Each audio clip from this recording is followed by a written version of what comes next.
Welcome to Braves Country Radio. We're excited to bring you a brand new season, your home for the classic call of radio baseball.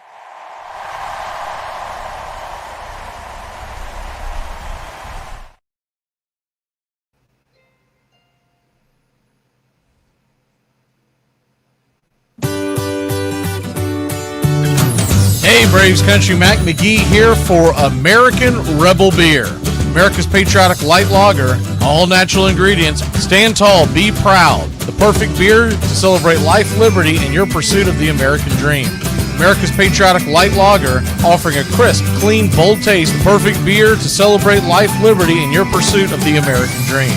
A beer with only 110 calories that tastes like a full-flavored beer and celebrates like freedom. You're listening to WQVZ, 1700 AM Mission Radio. Well, me and the Lord, we got an understanding. We're on a mission from God. Ladies and gentlemen, we interrupt our program of dance music to bring you a special bulletin from the Intercontinental Radio News. You're in Braves country.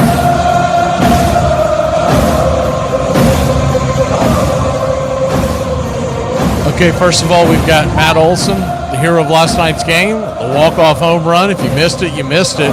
Braves won a thriller in the bottom of the ninth, trailing 3-2. Matt Olson hit a two-run shot to walk off the Tigers and beat Tarek Skubal after a hell of a pitching performance by Skubal. And then we have Walt Weiss, and then we get you set for pitch-by-pitch, play-by-play. Game 3 of a 3-game set. Braves looking for the sweep before we go on a long 9-game road trip in 10 games, going to Colorado, which is always rough on your bullpen, going to Seattle. We all know how good they were last year, and they continue to be, and the LA Dodgers. So it's going to be a tough road trip, but it'll be a fun one. We'll be here for the entire ride. Yeah, I mean, that's definitely going to get the juices going a little bit. Of course, we got a 12-15 game tomorrow. I'm hoping, it'll die down. I can get some sleep, but yeah, I mean, Richie did a great job of keeping us in the game tonight. Ozzy going out and working a good walk, and Kenley just left one a little over the heart of the plate there. Is it when a team's going like find a way to win, whether it's Skubal out there, whatever the score is late in the game? Yeah, I mean, it starts to feel like that. The more wins you kind of put together that way. Like I said the other day, we've had innings where we've put up 5, 6, 7 spots. So. It kind of makes you feel like you're in every ball game when you feel like you can do that. And it's constantly talking about you guys stealing games, stealing wins. Does that feel like sort of what happened tonight? Yeah, I mean, Skubal on the mound, Ozzy going out and getting 2 runs for us early. They battled back, took the lead, and one of the better closers of all time, on the mound. I guess you could definitely say that falls under his steal one category. No, I mean, he's got, a unicorn pitch. I said on the field in the interview, his cutter's his best pitch. I saw Ozzy swing over top a couple of them. So I was wondering if it wasn't getting kind of that carry today. So especially when he was on first, I was trying to keep double play out of order and set my sights a little higher than I typically would. And like I said, he kind of just left one over the middle. What did you see from Richie tonight? Pitched out of some big spots. Yeah, he's a pitcher. He's got a bunch of different pitches that he mixes well. Very composed on the mound. He kind of similar to how he used to talk about Schwellenbach when he first came up. Very calm, quiet. You can tell he has a plan and routines that he does to get right. And when you hit it, you hit it hard. Did you know it was high enough, and at what point in time? I didn't think it was really getting out. Luckily Ozzy was going, so I thought it was going to be in the gap and tie it, but thing kept floating for me. It hasn't just been like just tonight, like whole month of April. Like, what's your confidence level like right now? Obviously success is going to breed confidence. Personally and as a team, it's nice when you're playing winning baseball and you don't feel like you have to be the guy every single night. That it takes stuff off your plate and it actually helps everybody in the lineup. So we keep winning ball games. Hopefully we can keep snowballing this confidence and put together a good year. Whipped out. It was close, though. Matt, knowing the fact, as you said, Kenny Dance is one of the greatest closers of all times, what was your mentality during that bat? Yeah, I mean, like I said, he's, that cutter is a pitch that not a lot of people have been able to throw, and, he throws it a lot because it's a good pitch. He threw me a sinker, I forget if it was the pitch before or two pitches before, and I was able to just, put a piece of wood on it, foul it off, moving the other way, and bounce a breaking ball that was able to lay off, and got back to that cutter. Also, you're getting closer to the 300 home run. Are you thinking about that? I mean, no, but it's a good clean number. I'll definitely want the ball when it happens, but I'd rather win ball games. When you were going through that pitch sequence, that reminds me when you asked Chipper, I forget exactly how you said it, the first pitcher does a change up or something, you sitting on it. Is that kind of your approach there? Or? I don't want to give up too much here. But no, obviously his cutters, I've been talking about it, but he's got some other plus pitches too. The sinker, the way it moves off the cutter, you got a couple feet distance to cover, and then that slider is basically a straight downer. So, you kind of have to work with him and see that bat a little bit. Now Walt Weiss. Yeah, that's a good one right there. I've talked about how when you have good years, you tend to have wins like that. You look back and there's 10 or 12 games that you won that you necessarily shouldn't have, and so we've had a few of those already. So that's a good sign. But thought JR really battled. He was in a lot of deep counts, so he had to stay in the fight there, and he did. I thought in the second, we gave him a couple soft runs. The walk before McGonigal with 2 outs led to a run, and then of course the wild pickoff. But he stayed in it and gave us a chance, pitched into the 6th, and we decided before the game with Dylan Lee with 3 days off, if we were down 1, we were going to chase it with Dylan Lee. We were going to go multiples with him. And Dylan was a rock star tonight. Put us in position to win that game right off the paternity list, and goes 1 2/3. I think punched out 4. He was huge, and then it was great to see Ronaldo. I talked about it before the game. I wanted to see him, and there he was, and gives us 2 scoreless late, and of course Matty with the dramatic homer. So that's a great win. Have this kind of success, or are you just kind of anticipating that this might happen when you're going this well? Yeah, and I think that's a lot of the reason why, down 1, you got to be careful doing this too often, but especially down 1, been chasing those games with our bullpen, trying to keep it there, because I feel like our offense is in a really good place, and I feel like if we keep it to 1, we got a really good chance of winning those games late. And the bullpen's done a great job, keeping in that 1 several times this year, and then giving us a chance. But you start to win games like this, and you start to believe that you're going to win them all when you're down late. If you're within reach. Matt swinging that bat, is it? Yeah. 23 minutes. Yeah, that's what it looks like. He's. I want to be careful saying it's as good as I've seen him, because 23 was ridiculous, but he's swinging the bat really well. I mean, he's just hitting balls in the left center gap. He's hitting homers. He's just he's a really good hitter. And man, that was a big at bat right there against Kenley. I felt like the few of the swings he had that at bat earlier, I felt like he was timed up. He was timed up with Kenley there. And it's one of the greatest closers in our generation, and he put together a heck of an at bat there. Long levers and just general size. Work has to go into trying to get his swing to where. Well, yeah, he's got long levers, and he's got some big moves too in his swing. So I'm sure it takes some maintenance, to keep the timing element right. But he doesn't seem to have a problem with it. But he's one of the better players in the game, really. When you start looking at the whole package, I mean, what he does on defense. Matt Olson's a superstar. What JR's been able to do. I mean, you guys have hopes for him, but seeing that he is up for this, that he can keep you in a game, how encouraging. Yeah, and he had to really battle tonight.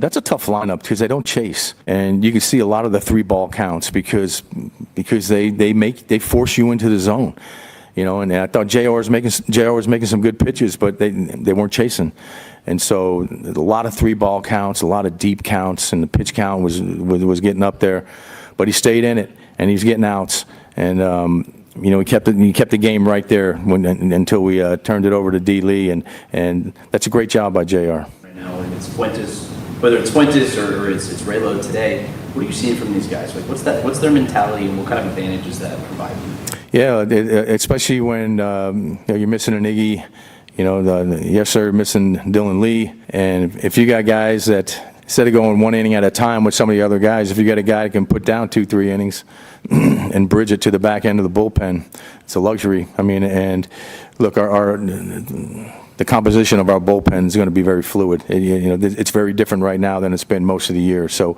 you know, and we'll manage the bullpen accordingly. But we've had a handful of those this year where someone's come in, you know, a starter and put down 3, even 4 innings for us and kept us there, and we win those games. It's not easy to do, but yeah. So there's some benefits to having those guys down there that can give you multiples. What's his mentality right now? He's in a good place, in a really good place. He's very upbeat. He's a pro. We talked about everything the other day, brought him in, and you know, just making sure that there's clarity there, and he was great, and he's ready to go in this role right now. And you know, like I said, I keep saying this, but ultimately we see him as a starter still. But in the meantime, while he's working through some things, well, he can go out there and give us a couple innings and help us win a game. That's huge. And now we're set for pitch-by-pitch, play-by-play. Braves-Tigers Game 3. Let's go. You're in Braves country.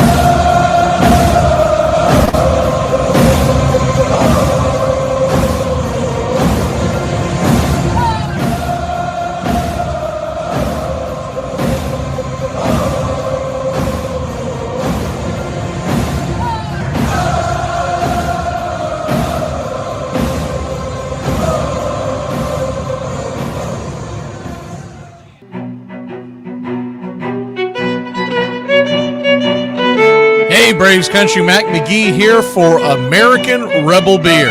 From the mountains to the prairies to your pint glass with white foam, we're bringing back beer with a backbone. All that matters in our brew is taste and a touch of American excellence. American Rebel Beer, born in the USA.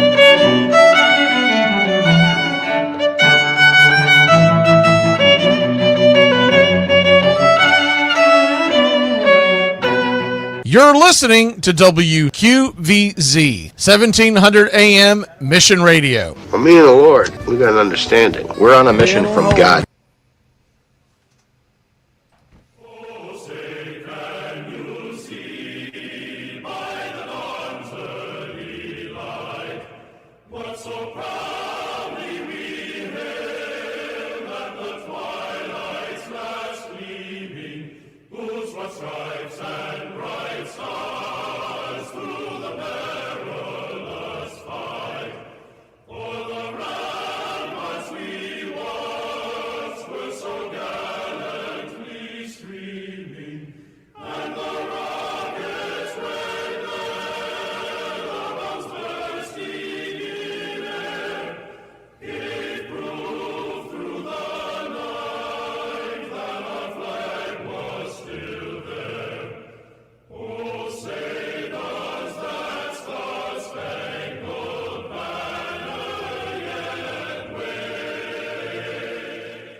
Ladies and gentlemen, we'd like to introduce today's teams as participants in this historic game. Play ball! Good seats, hey, buddy. He missed the tag! He missed the tag! He missed the tag!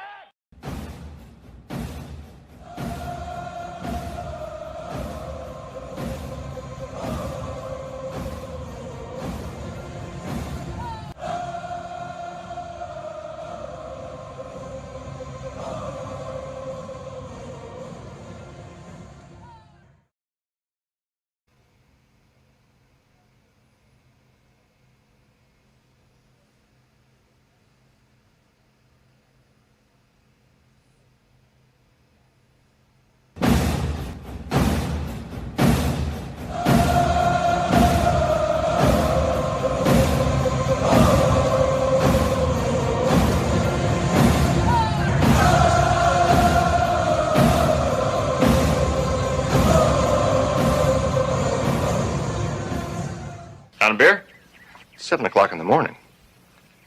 Scotch? Hey, howdy, hi, and how the hell are you? Pull up an armchair, girls and boys. Pour you a cold one. It's time for Braves Country Baseball. You're listening live, and the Atlanta Braves are back at it. We're right here with you. We're set for pitch by pitch, play by play, the classic call of radio baseball. Hi, I'm Mac McGee. It's time to put it all aside for what should be a great game here on the diamond. As we take you out to the old ballpark, kick up your feet, let's take a journey back to the golden age of radio baseball. We'll do our best to paint the picture as the game goes along. Roll call is on the way. It's time to join the country club, join in the fun, and chop along. Get your game face on. We'll go over the lineups as the game moves along.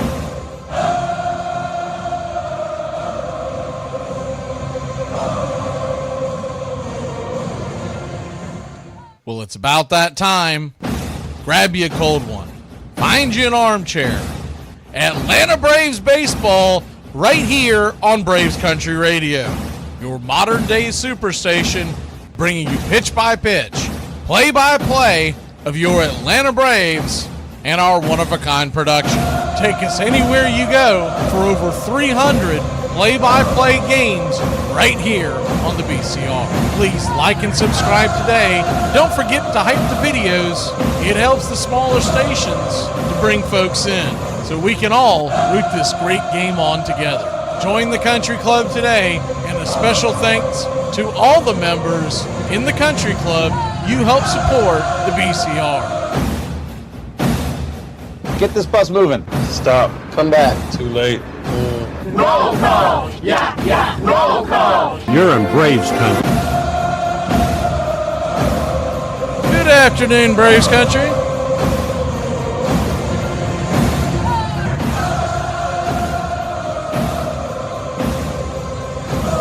Got a little something we added to the ABS. Got new sound bites for right or wrong, so we'll have fun with those. Good to see you, John Chop Shop, Velvet Winkler, Holmes, Mark, Ricky, Ricardo, Lucy, he's home, Uncle Charlie, James Ray, everybody loves Raymond. Butters!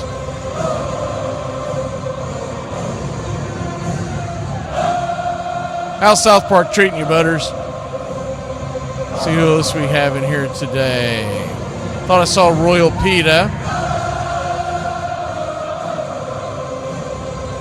Gary the Real McCoy.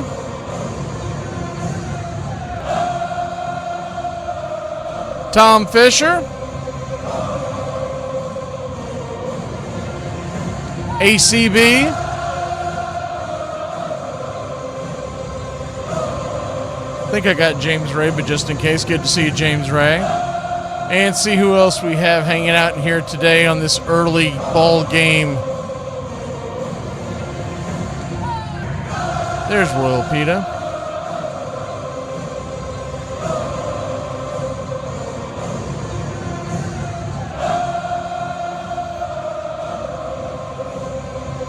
All right, I think that's everybody. If we missed anybody, jump into the chat and say hi. Rosemary from Texas. Always good to know where you're listening from. Thank you, Rosemary. We're going to take a really quick break. When we come back, pitch by pitch, play by play of those Atlanta Braves. Those pesky sons of guns won another one last night. We're going to see if we can complete the sweep.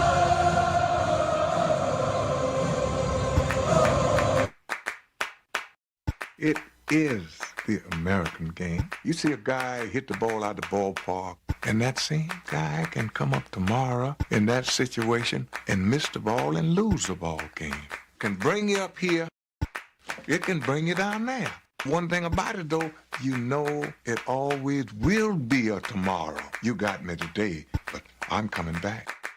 Think about it. What is there in your life, besides your love of family maybe, that carries all the way through from almost your earliest recollections till the day you die, and you care about it in one way or another?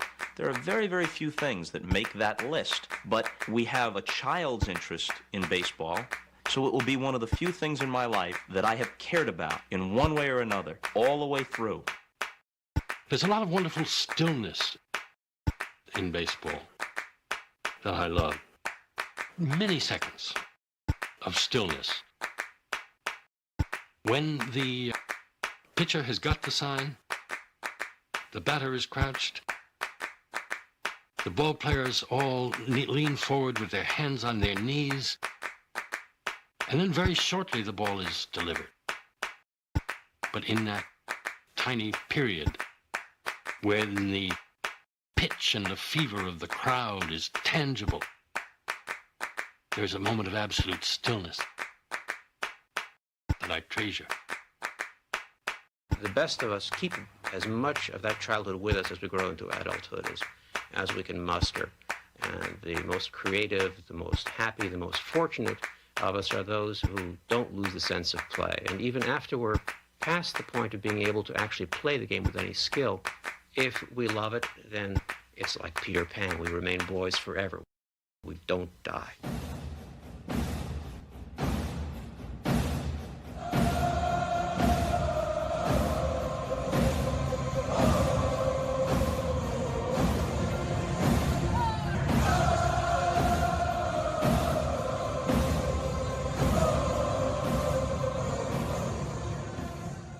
Ladies and gentlemen, we interrupt our program of dance music to bring you a special bulletin from the radio news. Sit quietly and we will control all that you see and hear. There is nothing wrong. You are about to participate in a great adventure. You are about to experience the awe and mystery. You unlock this door with the key of imagination.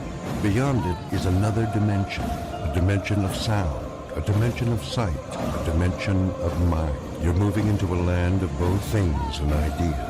You've just crossed over into adventures in time and space. We offer you Braves Country Radio, your home for the classic call of Braves Country Baseball. Hi, folks. Join us now for another Braves ball game. Yes, sir. This is the one we've been waiting for. This is it. This makes you feel like it's spring and baseball, no more measles, and free tickets to the circus. You're in Braves Country.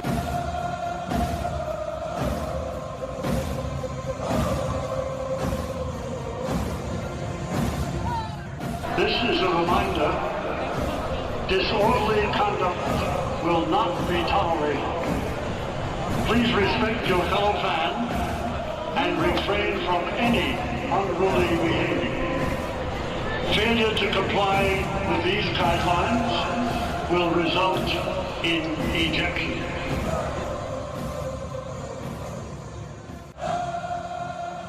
It's all mixed up with peanuts, tobacco juice, and a hearty feeling among the fans joshing each other. Always this raucous, good spirit. Everybody came to have a good time. The whole stands full of people all roaring. In baseball, never known an instance where so instantly a whole crowd could be brought to its feet, roaring with delight over just a clean crack of a bat against the ball. A lot of room in right center. If he hits one there, we can dance in the streets. Line drive and a base hit. Just as they score the tying run. Green to the plate. And he is safe.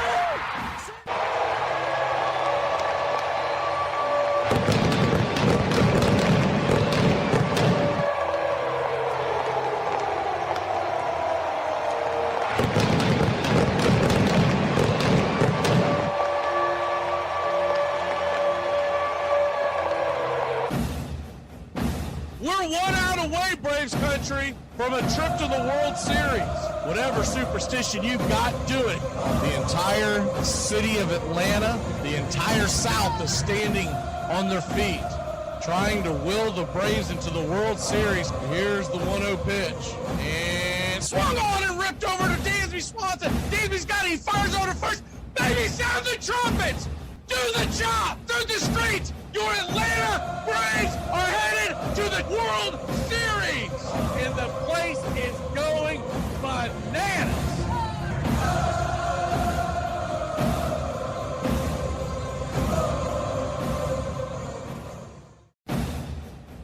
Although edited, tonight's thriller contains suspense and violence which may be unsuitable. Parental discretion is advised.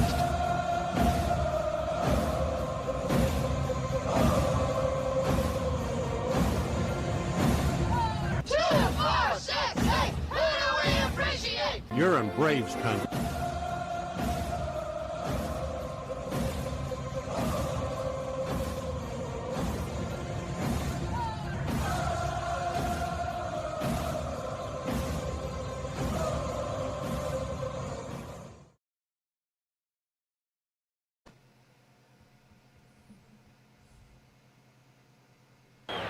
Welcome in, y'all.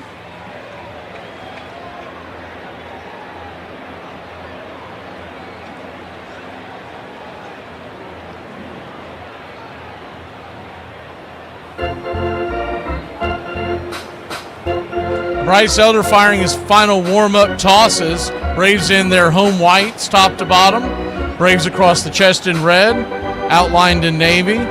Same with the tomahawk down below, striped in gold.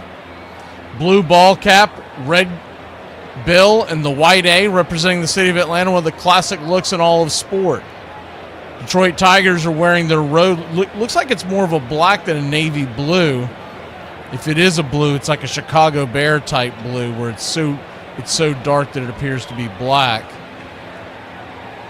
Detroit across the chest in orange outlined in white, and the ball cap is that same dark black color. It looks more like Halloween than it does your traditional Tiger colors. And the white D, as I like to call it, the Magnum PID, on the front of the cap. Braves come in today 22-9, 12-5 at home. Detroit 15-16, 5-14 on the road. Elder firing his final warm-up tosses. And what you'll get from Elder today is a mix of the slider, the four seam, the sinker, the cutter, and the change. He goes to the slider 33% of the time, the four-seamer 23%, sinker 21%, the cutter 12%, and the changeup 11%. So not really a kitchen sinker, as I like to call the ones that throw 6 or more, but he does throw all 5 of them pretty evenly. As soon as the 3D kicks in, we'll kick it in. Kind of a hazy, sunny day here in Atlanta. And the first pitch on the way from Bryce Elder. Yes, sir. It is baseball time in Braves country, and the first pitch misses high for a ball. It's 1-0.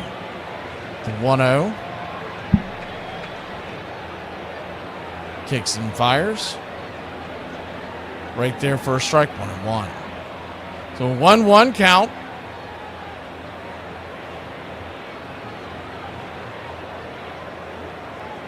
Turns and kicks. Check swing. Did he go around? He did. 2-2.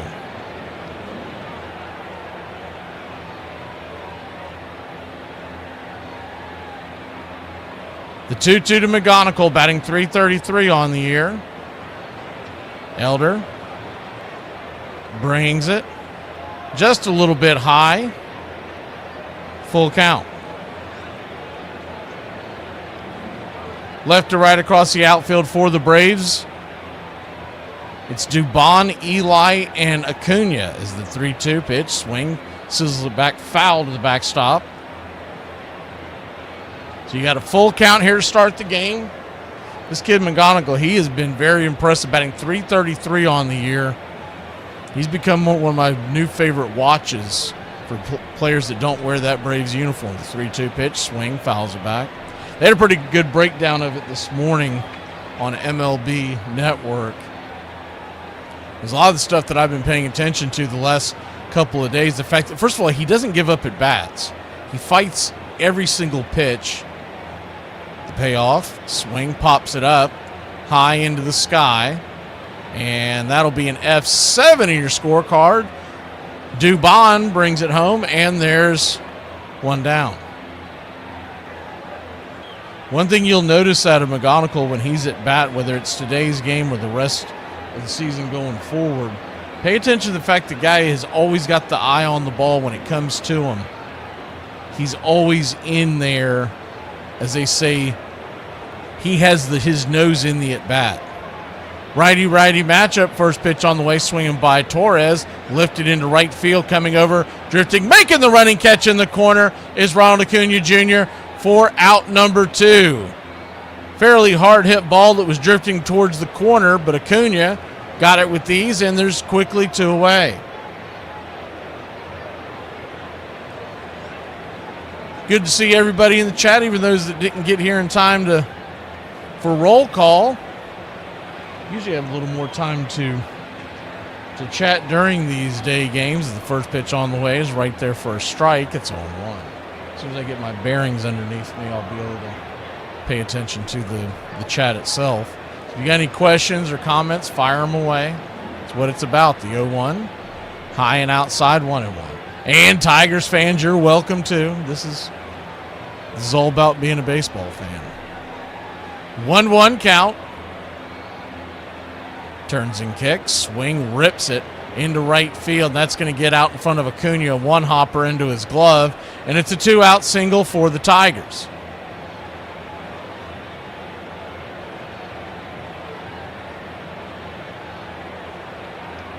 Welcome in, Michael. Dr. Woo!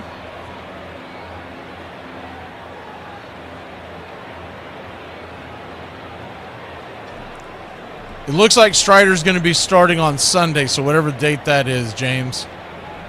That's what it's being rumored, is the first pitch on the way, down in below the knees. It's 1-0. They haven't made it official yet, but it appears it'll be Grant Holmes on Friday in Colorado. On Saturday, it'll be Chris Sale, and then Strider on Sunday. One of the reasons why they're doing that is the 1-0 off the plate, ball 2-2-0. So in theory, Strider could pitch Friday, but they want to line it up where Strider and Sale will also be set to pitch in the Dodger series the following weekend. The 2-0 count, misses high, 3-0. And normally you wouldn't worry about that kind of stuff early on in the season, but you do have to look at the records of everybody. The Dodgers are right there neck and neck with Atlanta, and the tiebreaker could end up making the difference on whether or not you have home field. Is a 3-0 off the plate wide, ball 4. So yeah, that's what we were talking about yesterday. Is that it looked like he was going to be pitching on Saturday or Sunday, and it wasn't confirmed last night, but it was basically talked about that most likely that's going to be the case. Is it Sale on Saturday? That gives him an extra day of rest, and it gives Strider a full week since his last start, which was on Sunday down in AAA Gwinnett. So 2 on, 2 out. The first pitch to Torkelson is lifted. High, he's a touch behind that, and that's going to be a lazy fly ball into the glove, the red and yellow glove of Ronald Acuna Jr. So the Tigers put a couple on, but the Braves are able to stop them in their tracks. We'll be back in a flash. 0-0 your score. The fact that there is a term for domestic housewife implies that there I'm not feral, okay? The Minnesota Twins have a lot of fans, but it would be their biggest fan that would propel them to World Series victories in 1987 and 1991. Dick Erickson worked at the Metrodome from 1982 until he retired in 1995. In 2003, he admitted that he adjusted the ventilation system during the late inning of close games in an attempt to get baseballs to carry farther when the Twins were up to the plate. And that's not all. He also claimed the fans behind home plate were turned on when the Twins were on offense. So when did one of these incidents occur? Look no further than the 11th inning of Game 6 of the 1991 World Series. Kirby Puckett is up at the plate with the fans blowing out. Next thing you know, we're headed to Game 7. And don't think that other teams weren't suspicious. One manager went as far as to say there was a breeze blowing out when they were on defense and a breeze blowing in when they were on offense. In the 13 years he was employed by the Twins, they only had a losing record at home 3 times. Even crazier, the Twins were 8-0 at home and 0-6 on the road during their 2 World Series appearances in 1987 and 1991. So do you think the Twins were aided by the air conditioning and the fans during their 2 World Series runs? Or do you think the former superintendent was blowing things out of proportion? It occurred to me that it was 11 years ago today. My buddy Jim came running out, hollering, "It's a boy, it's a boy." Tears running down his face. That's the last time we went to Thailand. The moments of great personal failure or humiliation in baseball, Merkel's boner, Snodgrass's muff, Branca's pitch to Bobby Thompson, we all lose in our lives. We are fortunate enough not to have to lose in front of national television audiences. But inevitably, within a few years, there's a rehabilitation, and you feel sorry for him. Bill Buckner right now, people in Boston say, good old Bill, he did his best. They would have killed him that day. Well, it's nice that we're forgiving in that fashion.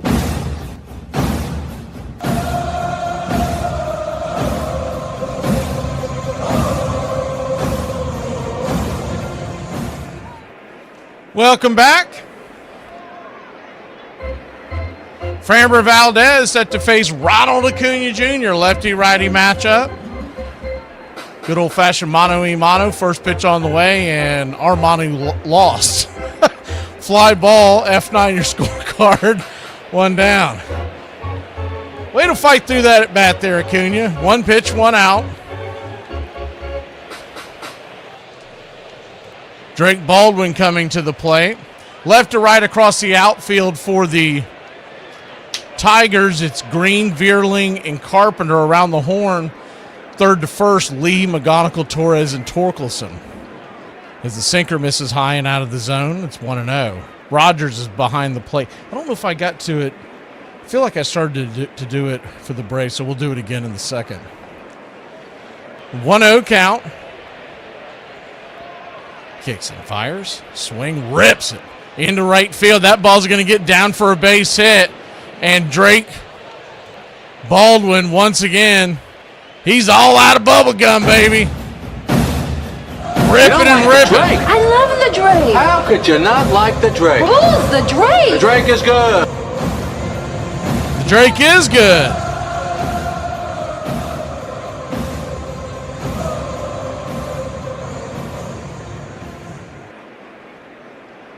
Lefty-righty matchup. First pitch on the way to Ozzie Albies is high and out of the zone for a ball. It's 1-0. The 1-0. Framber Valdez. Lefty veteran for the Astros for years. Just came over in a free agent deal with the Tigers this year. Is the 1-0. Swing and a miss. It's 1-1. 1-1 count.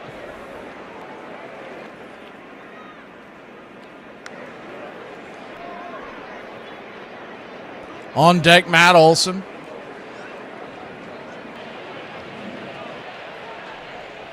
Sinker misses. Ball 2-1. Braves have taken the first two of this series, looking for the sweep, and the Tigers are looking to get back to 500. The 2-1 pitch. Swing and a miss. Strike three. Oh, no, he did get a piece of it. First, he rang him up as a strikeout, but then waved it off. So it is a foul tip into the dirt. Your home plate umpire is Roberto Ortiz. First base, Jim Wolf. Will Little is at third. Alan Porter is at second. We've talked about this in the past, but this is one of the worst crews in all of baseball. The 2-2 pitch, swing, lifts it into center field. That's down for a base hit. And the Wiz is off to a good start. Let's keep it going. I'm the Wiz. I'm the Wiz. I'm the Wiz, and nobody beats me. Good piece of hitting there by Ozzie.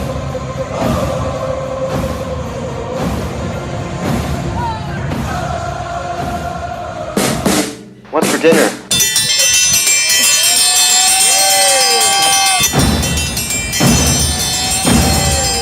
What y'all grubbing on, folks? Hey, chef, what's for dinner? First pitch on the way is upstairs for a sinker. Misses for a ball. It's 1-0. That was right there on the spot, but they will not challenge. Lefty-lefty matchup, the 1-0. Kicks and fires. Drops a nasty little curveball in. 1-1. Chicken and lime rice, Power Bowl, Dr. Wu. I wish the 1-1 pitch. Drops another curveball, and he's just buckling his knees. It's 1-2. That's got to be difficult against a left-hander, seeing that curveball coming in from the dugout. Protein drink from Bobby. Frozen pizza from Brandon. Sweet tea from James Ray. Wife's making you a sandwich, ACB. The 1-2. Down and in curveball. Tried to get him to chase that one, 2-2. On deck is Riley. Olson batting .303 and a 10-10 OPS. Had the walk-off 2-run shot last night. What a great moment that was. Salami sandwich from Mark and turkey chili from C-Height. Hey, good to see C-Height. The 2-2 pitch. Swing. Chops it over to first. Is that going to be a fair ball? Barely fair. It's going to be a G3 in your scorecard. The runners will move down to second and third, so we do give up the out, but we move the go-ahead runs into scoring position with 2 outs. So Riley, it'd be a good time for him to get off the schneid batting 197. Just get one over the infield, and let's put 2 runs on the board, Riley.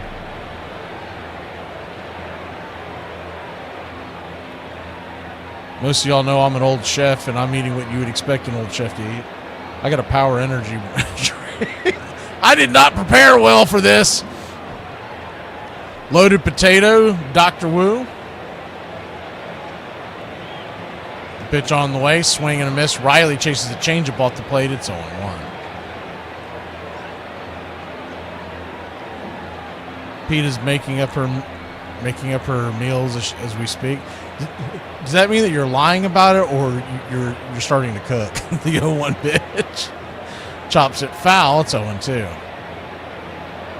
0-2 count. Bobby made hubby lunch. Hopefully he's eating his turkey and cheese Sammy. Smoked brats from Raymond. The 0-2 count. Kicks and fires. Swing, pops it up. Back out of play, and we'll do it again.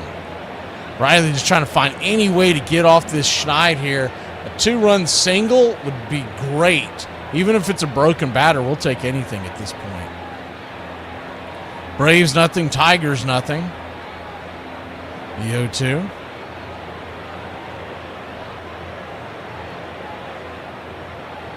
Swing, slaps it foul, do it again. Yeah, I woke up about 5-6 hours ago, Pete, and I'm still on that liquid diet. I'm running around. These early games make it difficult for me to get back into the cockpit in time, but barely got in here. The 0-2 pitch. Swing and a miss, strike 3. Riley continues. It continues to make you wonder why they keep batting him so high in the lineup. I mean, let's be honest. He's ought to be in the 7 or 8 spot by now. We'll be back in a flash. Braves nothing, Tigers nothing. Top of the second we go. All right, Carter, you got 25-87. Not for long. I make bad financial decisions. I saw a post on Facebook just now that said, go laugh in the places that you've cried. So I'm sitting here in the parking lot of a Shell station, and I'm realizing that life may be chewing me up and me out, but I am built like a piece of corn, and I will persevere. I'm 36 years old, I've got flabby arm and pelican neck, and all my house plants are dead, and no one loves me. But what difference does that make anyway? Because everything in my life sucks! In 1985, Carlton Fisk, still one of the premier catchers in the game, became a free agent. He strangely received only one offer and eventually re-signed with Chicago. In 1987, Andre Dawson, the Montreal Expos star slugger, tried free agency too. No one wanted him. Jack Morris, the winningest pitcher in baseball during the 80s, filed for free agency that same year. He received no offers and was forced to re-sign with the Tigers. The owners got together in 1985 and decided to form a conspiracy under which they would break the free agent market by agreeing that no team would ever make an offer to a free agent. It was in violation of their contractual commitment. All 26 owners had signed a contract which said no club shall act in concert with any other club with respect to free agents. And they formed a conspiracy, and it included all 26 owners, general managers, club officials, 3 league presidents, several commissioners. All had to be involved and were involved in violating their contractual commitment. And it worked. Please like and subscribe today. It's free, and it helps us bring you more.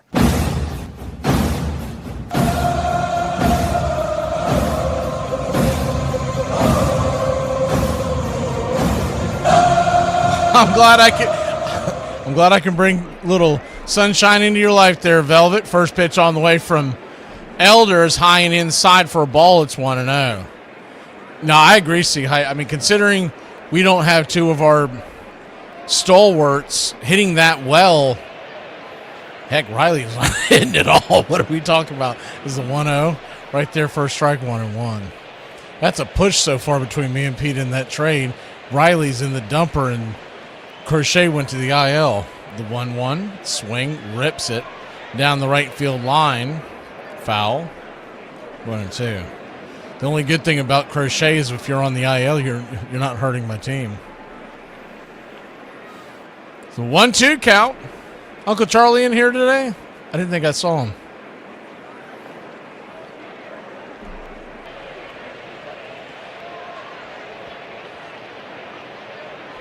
The 1-2. Swing and a miss, four-seam fastball. Got him. One away. Yeah, Riley's OPS is at Soul. He it's actually at 602 now after that last at bat. He doesn't get a base hit in his next at bat. He's going to be below 600 in the OPS. And for folks who don't follow that or more traditional with the batting average, it's bad. That's really bad, especially for a power hitter.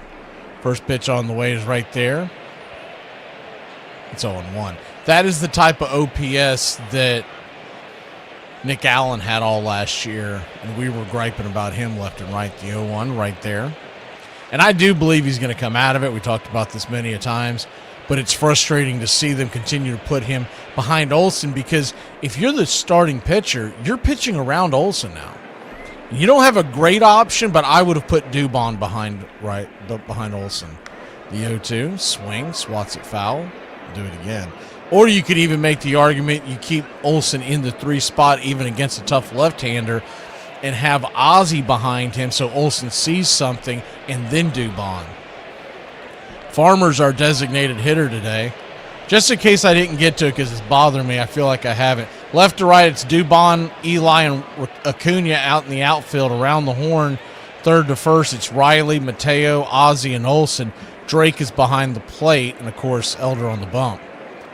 The 0-2 misses high, 1-2. Farmer is your designated hitter. He's batting 7th. And I would make the argument that Farmer, Mateo, I would almost want to put Riley in the 9 spot so he sees fastballs with Acuna on deck. Is a sinker. Man, that is right down the pipe, and he called that a ball. We're going to win that ABS. Oh, we get to play with our new toy. I feel the need. That's not it. And it is correct. 1,000% of that ball was in.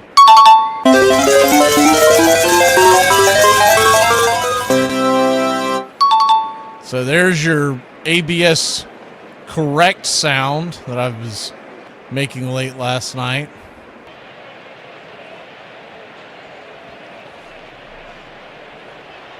Pitch on the way is right there. Sinker. It's 0-1. And I got so sidetracked this morning. I believe I put the Elder emoji in there, but it's starting to bother me. Let me double check that. The 0-1.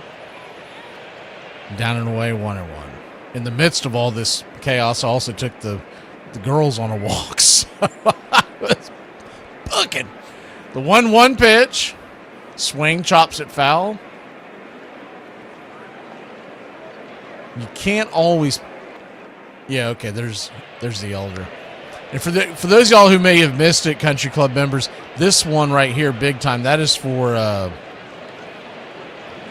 Robert Suarez, if he comes into the game. And the reason why we came up with that, so we looked up to see if he had a nickname about a week ago. It was the 1-2 pitch. Swing, pops it up. High in the sky. That's going to end the inning. F8 in your scorecard. Hopefully I remember to tell you the story of Robert Suarez's nickname. We'll be back in a flash. And the Braves will grab the sticks. It's 0-0. Bottom of the second we go. It's just a long string of very bad luck. And I don't know what kind of carnage I inflicted in a past life to deserve it. I must have been Dracula or a spin instructor. They make jokes about you drinking, like I make jokes about Ed. Can I? That's may I. May, excuse me. You were dangling a participle, and I just wanted to... Well, I'll wear a long coat and nobody will notice it. So you mean to tell me that I'm nobody's TikTok crush? Whatever, I don't care. Hey, Braves country, I'm Mac McGee. Join us for Pitch by Pitch, Play by Play, the classic call of Braves country baseball. We're bringing you Atlanta Braves baseball all year long. Jump into our pregame show, Braves Country Today, just before first pitch. Stick around for the postgame show, Braves Country Tonight, where we will open up the phone lines and react to your calls or your comments all year long. That's Braves Country Radio, pitch by pitch, play by play, your home for the classic call of Braves Country Baseball. Over a period of 3 years, 1985, 6, and 7, and possibly into 1988, they managed to have a airtight conspiracy. The union took the case to arbitrators, and after thousands of hours of testimony, Major League Baseball was found guilty of collusion. The conspiracy was broken, and the owners had to pay the players $280 million in lost wages. Braves Country Radio, the classic call of Braves Country Baseball.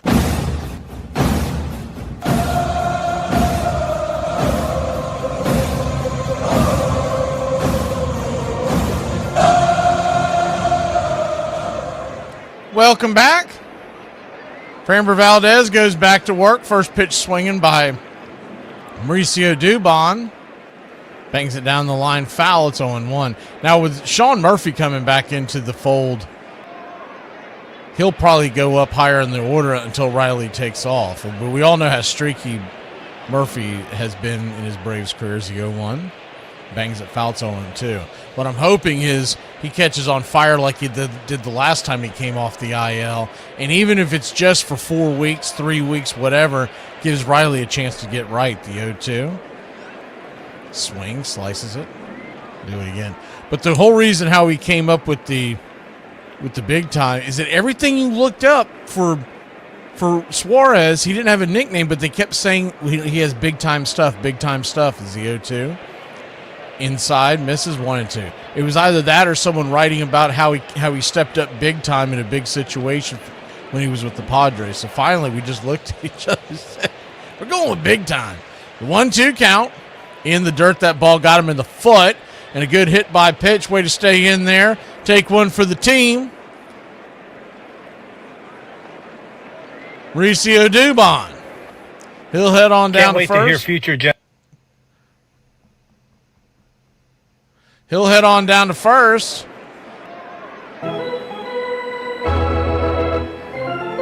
Just clipped the side of his foot.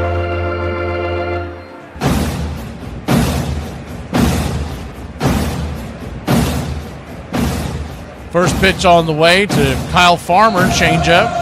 For a strike, it's 0-1. Farmer, only a couple of at-bats this year, but he's batting .333, 2 for 6. The 0-1 pitch, swing, fouls it away. It's 0-2. I don't mind the idea of having Farmer get in the DH spot because you know when a right-hander comes in, you're going to end up getting Dominic Smith to take his spot. The 0-2 pitch, swing, slaps it through the hole, and there we go. All right, Kyle Farmer, 2 on.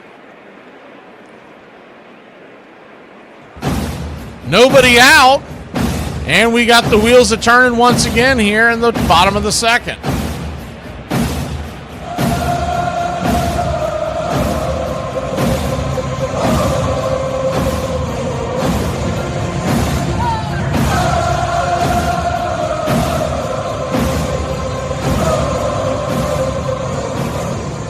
First pitch swinging by Jorge Mateo, chops it foul, curveball. It's 0-1. Try to straighten this up and see if we can get a better look for y'all with the runners on the base paths. The 0-1 pitch, swing, Slaps it back. Foul. It's 0-2. Infield is back and to the left, trying to play for the double play. A little deep in the double play depth. Be hard to double off Mateo's the 0-2 pitch. Swing, belted, high and deep, into left field, over there in the corner. And just before the warning track, a loud out number 1. Throw will come into third. Dubon will stay put, 1 away. Looked like he might have hooked that one, just got underneath it. He just missed pay dirt. Tell you what, Mateo's put on some pretty good at-bats when he's gotten a chance, especially against left-handers. Not so much against righties, but I like seeing him in the lineup versus lefties. Eli White, the batter, lefty-righty, first pitch. Off the plate wide, 1-0. Eli getting the start in center field. And there was speculation that a lot of it had to do with the fact it was a day-night turnaround as the 1-0 pitch. Swing, rips it down the left field line. 1-1, change up inside. But remember, they were doing this before Harris hurt his leg.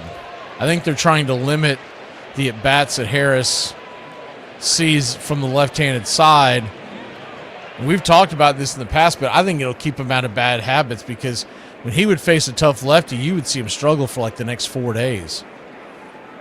The 1-1 pitch, swing, rips that one into left center field. That ball's down for a base hit. Here comes the throw to the infield, and Dubon will come around to score, and your Atlanta Braves take the early lead from the book of Eli, baby. Cursed be the ground for our sake. Both thorns and thistles it shall bring forth for us.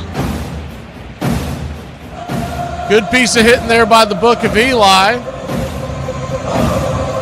Dubon was booking off the crack of the bat. Great read. Throw came into third, so runners at first and second, 1 out in Atlanta.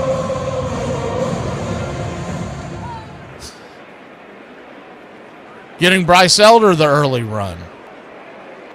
Lefty-righty Ronald Acuna Jr. standing at the plate. First pitch on the way. Sinker. Smacks the outer edge. It's 0-1. Acuna, 1 pitch, 1 out his first time up. Flew out to right field. The 0-1. Brings it. Swing and a miss. Filthy change. That thing fell off a table.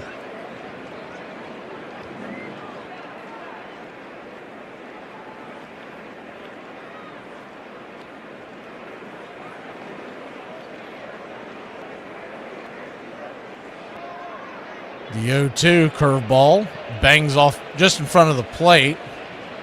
Off to the side. Good take by Acuna. 2 on, 1 out, a 1-2 count.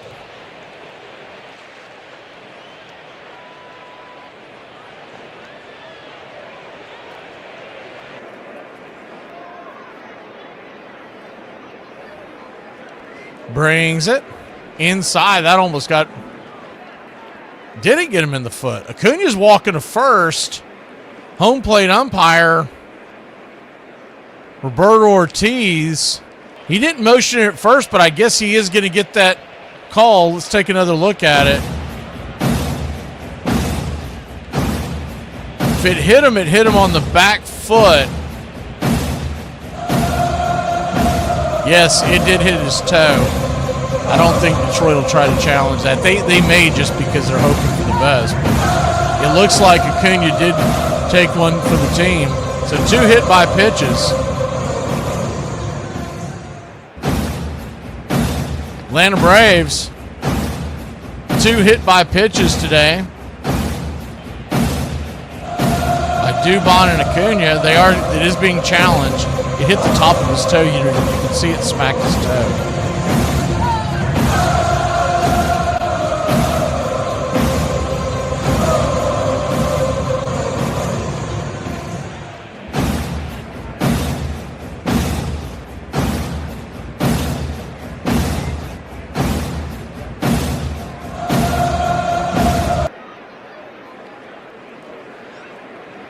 They keep re-showing it. I mean, you can see it hit the top of the toe.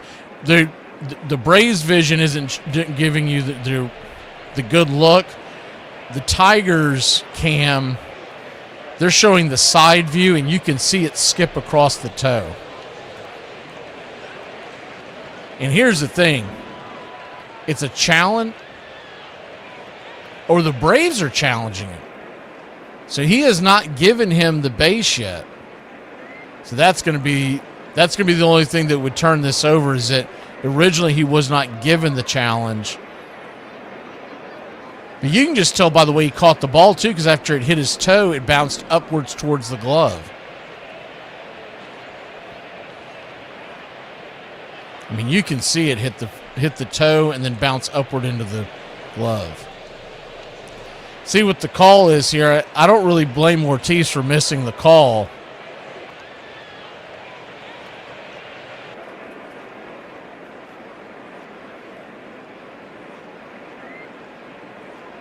And they're going to send Acuna back to the plate. It barely touches toe. What I blame is the replay booth in New York. They blew this call.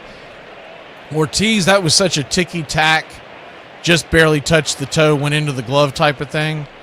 But that absolutely hit his foot. I've seen it 5-6 times now, and every time you can see it hit the toe. Maybe if he would have hopped around a little bit, he would have gotten the call. But anyways, bad job by the replay booth in New York. The original call by Ortiz, and though we've gotten on to him before about calls he makes at the plate, that's such a bang-bang type thing where you would have to hear that definitely to call that. The 2-2. Down and away, full count. So a full count now. Hopefully he makes him pay and swats one over the wall. But it's dumbfounding that you can see the views that I see at home, and the people who have many more views of it in New York don't get the call right. The payoff pitch, swing and a miss, strike 3. So the blown call by New York cost the Braves a bases-loaded situation with one out.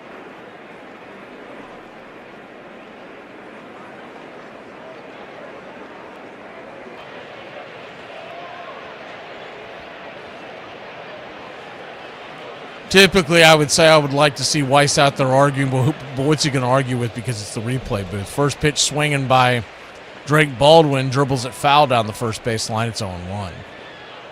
I mean, if he just wanted to get a good 9 rounds of golf in before they head out to Colorado, I wouldn't blame him to go out there and give him the what for. The 0-1 count, runners at first and second. There is one across. The pitch on the way. Check swing. Looked like he went around. He did. It's 0-2. So now he's got to shorten his swing up here with runners at first and second. The infield back and to the right.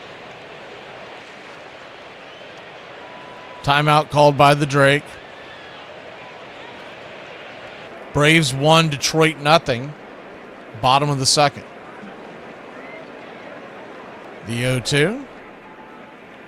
Down and away. Ball gets away, but everybody will stay put. As Rogers, Detroit's backup catcher, getting the start today. Stops it from going too far. 1-2 count.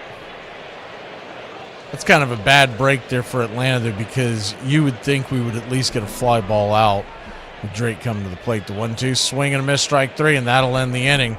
So, bad job by New York. They don't do anything right this year in the world of baseball. We'll be back in a flash here on Braves Country. I ain't even gonna lie, y'all. As soon as my direct deposit hit, my taste buds be allergic to everything that's in my refrigerator. Hey, Braves Country, this is Mac McGee with Braves Country Radio. We are bringing you pitch by pitch, play-by-play of your Atlanta Braves all year long. Please like and subscribe today. It's free, and it helps us bring you more of the game we all love. Braves Country Radio, your home for the classic call of Braves Country Baseball.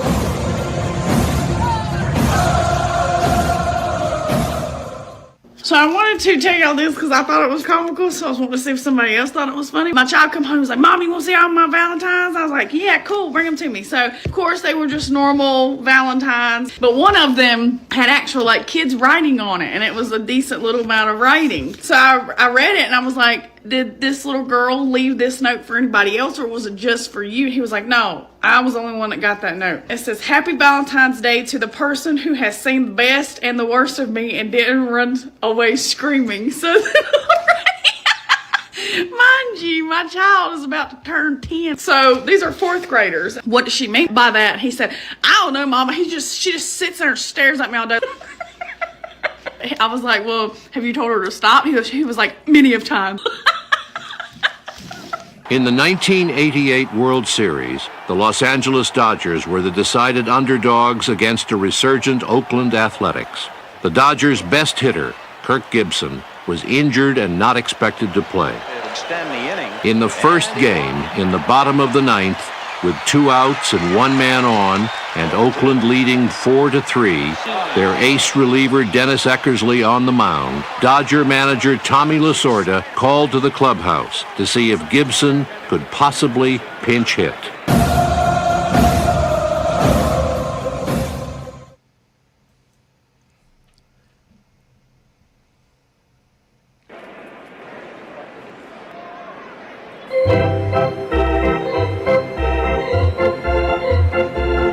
Welcome back. Bryce Elder goes back to work. Bring the screen in closer so you can get a better look. Braves lead it 1-0. We're in the top of the 3rd inning. The 0-1 to Rogers, the number 9 hitter, smacks it off the plate. It's 0-2. Braves lead it 1-0. An RBI single from Eli White that brought Dubon home. The 0-2 down and away, 1-2. Dubon reached on a hit by pitch. And Acuna should have, but the replay was blown in New York. The 1-2. Swing and a miss. Strike 3. Filthy. 1 away. It's Elder's 3rd strikeout of the day. He's given up 1 hit, 1 walk. Valdez has struck out 3. He's hit 1, has not walked any. He's technically hit 2, but lived to fight another day on that one. We'll go back to the top of the order now. McGonigal, one of the best young hitters in all of baseball. First pitch swinging, slips it back foul. It's 0-1.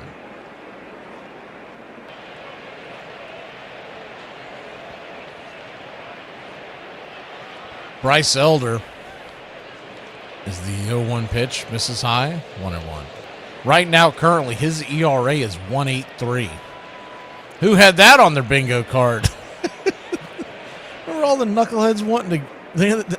They wanted to just release him in the offseason. Even though he had those 7 really good starts to end the year. The 1-1 fouls it back. It's 1-2. He's never going to be an ace. And I think that's a lot of people get misconstrued. That every guy that comes up, you're looking for an ace. You're looking for 4s and 5s all day long, and he's a hell of a 4 or a 5. He's a 3 in a lot of rotations. The 1-2. Check swing. Did he go around? He did not. 2-2. St. Louis is pounding Paul Skeens. It's 3-0 early on in that game. 2-2 count. Swing. Rifles it foul. We'll do it again. They had a heck of a comeback victory yesterday against St. Louis. Or St. Louis had a heck of a comeback victory against Pittsburgh last night. And then I saw the replay of the final out, and Pittsburgh almost had fireworks at the end. Talk about a fly ball dying at the wall. That was unbelievable.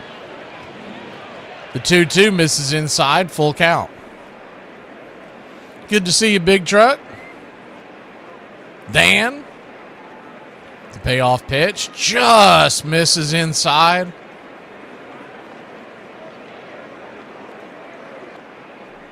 So he'll head to first. Elder's second walk of the day.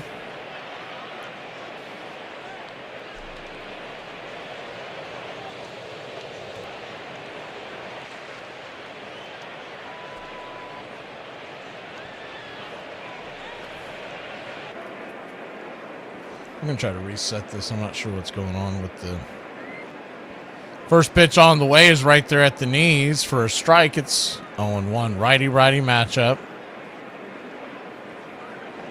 The 0-1.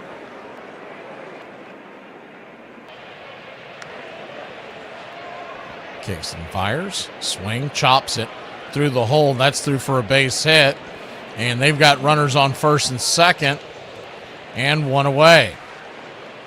Hard hit ball between the 5-6 hole.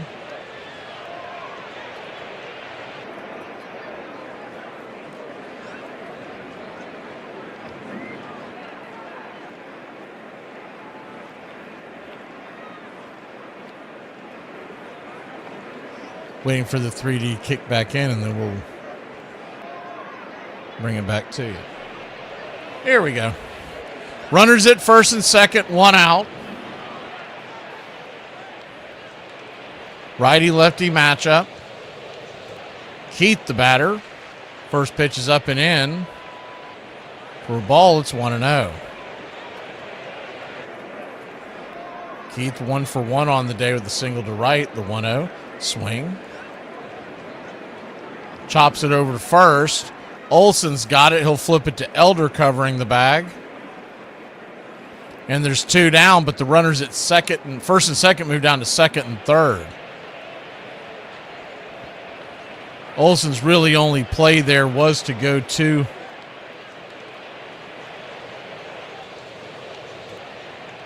first base. Would have been a really long throw for a first baseman over to second. So he did the smart thing, leading by 1.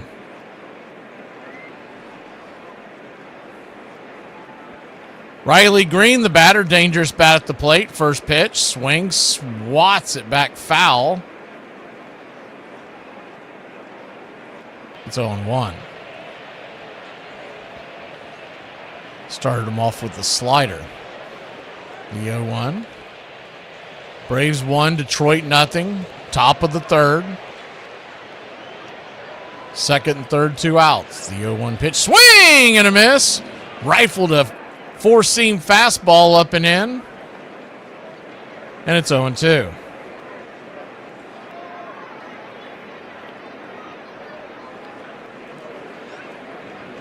The 0-2 from Elder.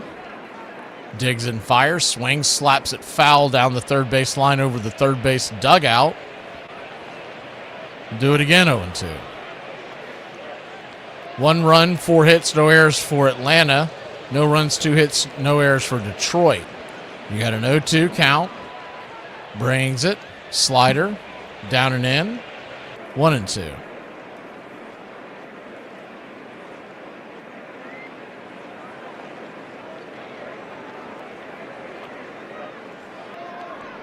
The 1-2 pitch. Inside. 2-2.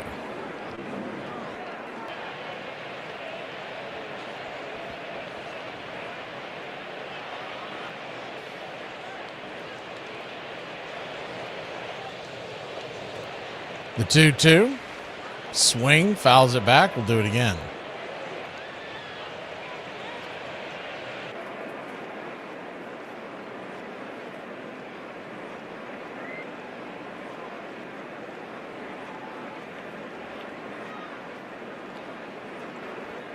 Two count.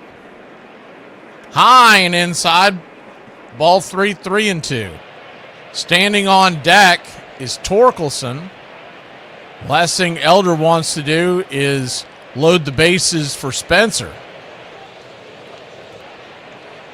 The runners be going at the crack of the bat as Elder steps off the bump for a second to reset. Braves 1, Detroit nothing. Second and third, 2 outs, but the game right now is at the plate. The payoff pitch. Swing and a miss. Strike 3. Punched it out with that slider. Swing and a miss. And we'll head to the bottom of the third. leading by 1. Why does it take longer to say www than it does to say World Wide Web? I object, Your Honor. Sorry, I just want to rephrase my question. Why does it take longer to say the abbreviated www than it does to say the not abbreviated World Wide Web? I object again, Your Honor, and I move to strike. Listen, aren't acronyms supposed to shorten our phrases, not make them 3 times the syllables? What is going on with W? And why is it the only letter in our alphabet with a word in it? How'd you end up at the kids' table? We couldn't find the leaf to expand the dining room table. Is it true you had a cooked turkey delivered? Look, cooking a turkey is a point of pride for me, but once I realized that I've never been proud of a turkey I've made, I figured it's time for a lineup change. And how was the turkey? Dry. You had multiple uniform changes throughout dinner. Spilled wine on myself, celebrating a touchdown. You were watching football during dinner? I'm sitting at the kids' table. What'd you do with your extra 6 hours?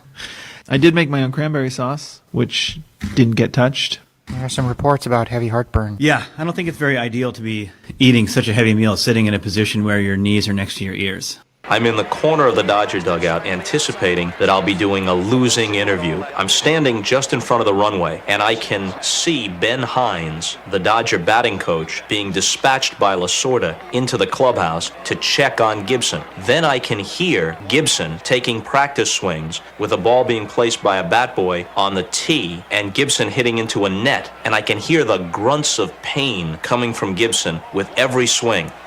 Thwack! Thwack! And I'm thinking to myself, gee, if this guy is going to drag himself out here and hit, we've really got the stuff of legend. And Hines comes walking back, and like in a B movie, he passes Lasorda and says he thinks he's got one good swing in him. I'm thinking, who's writing this script?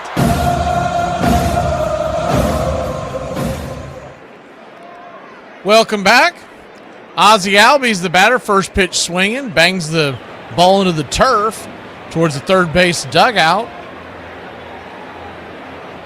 It's 0-1.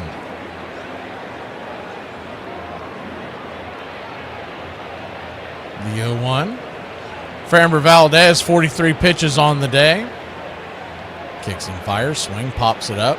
Back out of play down the first base side. Say about a couple of rows back. It hit the screen actually and rolled back into play, but it wouldn't have been a fair ball, or in foul territory. Wouldn't have been playable is what I'm trying to say. 0-2 count. Braves lead it 1-0. We're in the bottom of the third inning here in Atlanta, Georgia. Ozzie calling timeout. I think he might have gotten something in his eye. He's wiping his eyes. So real quick on your out-of-town scoreboard, they're in Baltimore, Maryland, and the Astros and Orioles are scoreless in the third. In Philadelphia, Pennsylvania, the Giants lead the Phillies 2-1 in the second. The 0-2, outside wide changeup, 1-2. Pittsburgh, Pennsylvania, Cardinals 3-0 over Paul Skeens and the Pirates.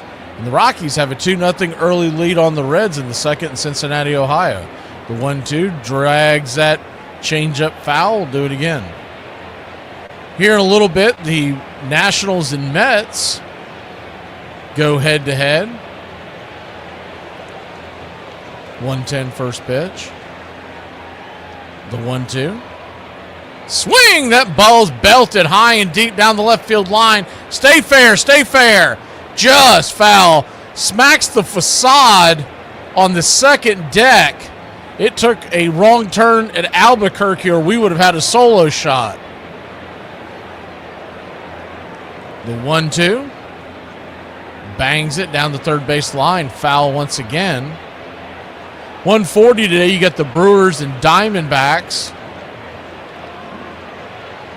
Royals and Athletics at 3:05. Astros and Orioles have a doubleheader today, as do the Giants and Phillies. They were both rained out last night. The 1-2. Turns and kicks. Swing! That ball's laced down the left field line. Fair ball! That ball's going to make eyes. It's got eyes, bounces off the wall, and Ozzie Albies has got a leadoff double for your Atlanta Braves. I'm the Wiz. I'm the Wiz. I'm the Wiz. I'm the Wiz, and nobody beats me.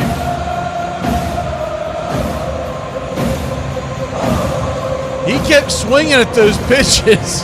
And it's funny, if you were looking at it blindly, you'd say, why is he swinging at these pitches out of the zone? But he was trying to time up, because what he was getting was a high diet of changeups and curveballs, and he was just trying to time one up and keep one fair. Didn't care if it was in the zone or not. First pitch is a sinker up high and in. Well, Olson, it's 1-0. Framber Valdez, what he likes to do versus right-handers is he's got that changeup, but it has almost like two-seam movement. It'll fade away from you. This is the 1-0, down and in, 2-0. And he'll try to keep you off balance, not only with his curveball and changeup, but then he'll bust the sinker, which is basically a two-seam fastball, the 2-0. Below the knees. Called for a strike, a bad call by home plate umpire Roberto Ortiz. He's not one of the better home plate umpires. He actually hasn't done a terrible job today, so you'll live with it. The 2-1 count. Swing and a miss, chase that curveball off the edge, and it's 2-2. Braves 1, Tigers nothing. Bottom of the third. Atlanta Braves have won the first 2 games of this series, so that streak will continue. Have yet to lose a series. We haven't won every one. We split with the Diamondbacks 4 on the road, but we have yet to lose one. The 2-2 swing. Chops it down the third baseline.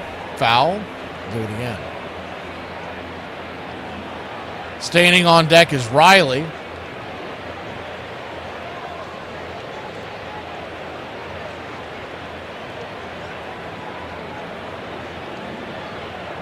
Valdez is at 54 pitches.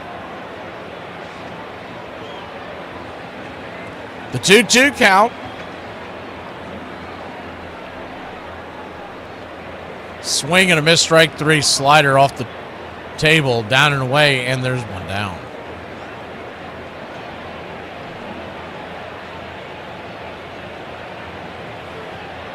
So runner at second with 1 out, and we're looking for Riley to get up off the schneid. He struck out swinging his first time up. First pitch, whoa, way high outside, bounces off the backstop. Ozzie Albies will head on down to third. I feel the need for speed. Just a bit outside. I mean, I don't even know what went wrong there. That pitch was nowhere near the zone.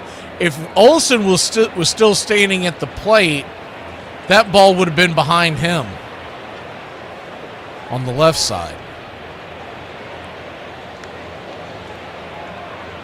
Braves 1, Detroit nothing.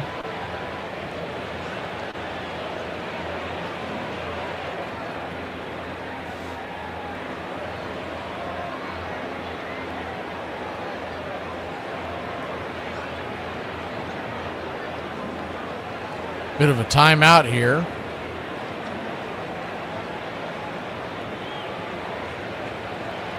Not sure what the holdup is, but we'll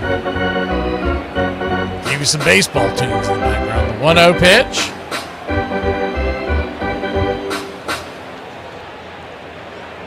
Valdez brings it.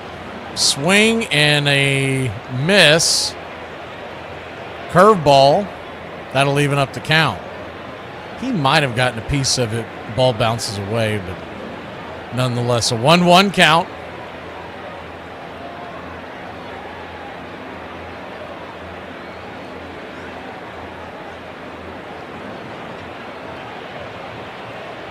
The 1-1. Swing and a miss, changeup, 1-2. I mean, he is just all over the place. You got to feel for Riley because you know he's putting in the work trying to get right. He cannot time anything up. I mean, that pitch there, he was off his front foot and flailing at it. The 1-2. Check swing, went around, strike 3. I mean, he's just clueless right now. Ball gets away a little bit, so Riley will run down to first. Force the catcher to throw it to first. But now there's 2 down, and Ozzie's still at third base with Dubon coming to the plate.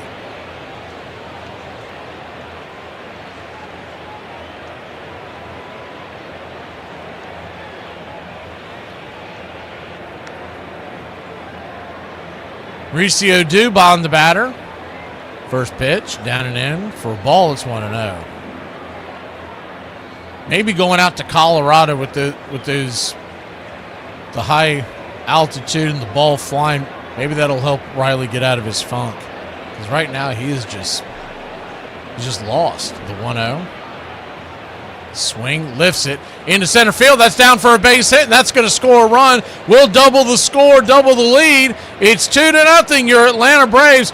Good piece of hitting there by the finer things in life, Mauricio Dubon. Pardon me, would you have any? But of course.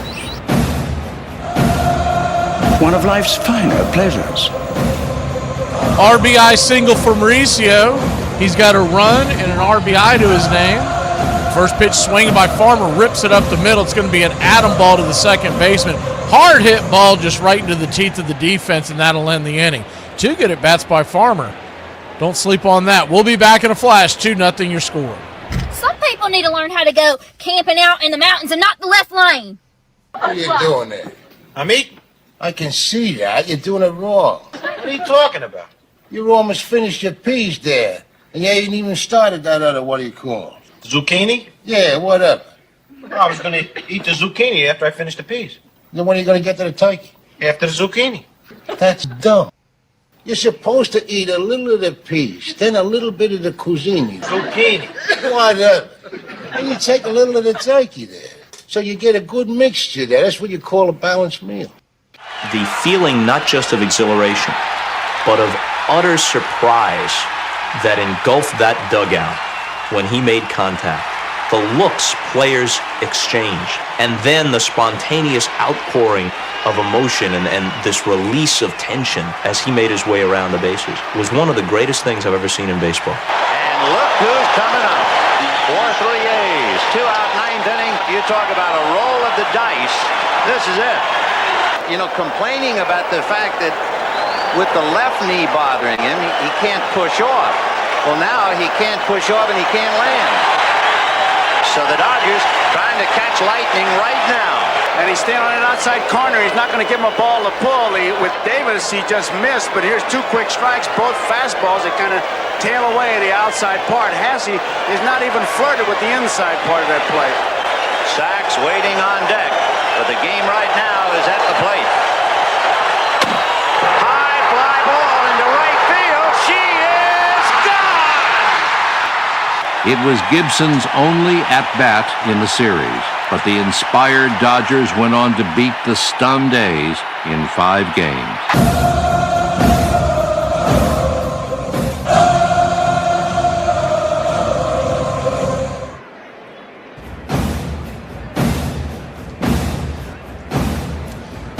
Bryce Elder goes back to work, and the first pitch is a strike there at the bottom of the corner. It's 0-1. Righty-righty matchup. Torkelson takes a sinker off the plate. 1-1. Bryce Elder sitting at 55 pitches to start the 4th inning, so a little high. The 1-1 pitch. Swing and a miss. 1-2.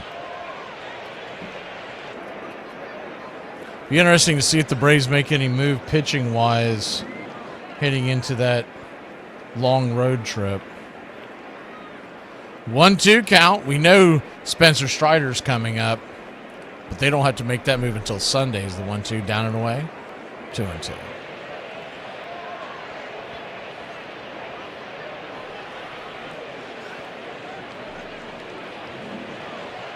The 2-2 count. Good to see you, Deb up, step up. The pitch on the way. Inside misses, sinker. Burying it under his hands. Full count. Braves lead it 2-0. Top of the 4th. The payoff pitch. Swing, rips it. 5-6 hole pass to Dubon. That was a rocket. And it's a leadoff single for the Tigers.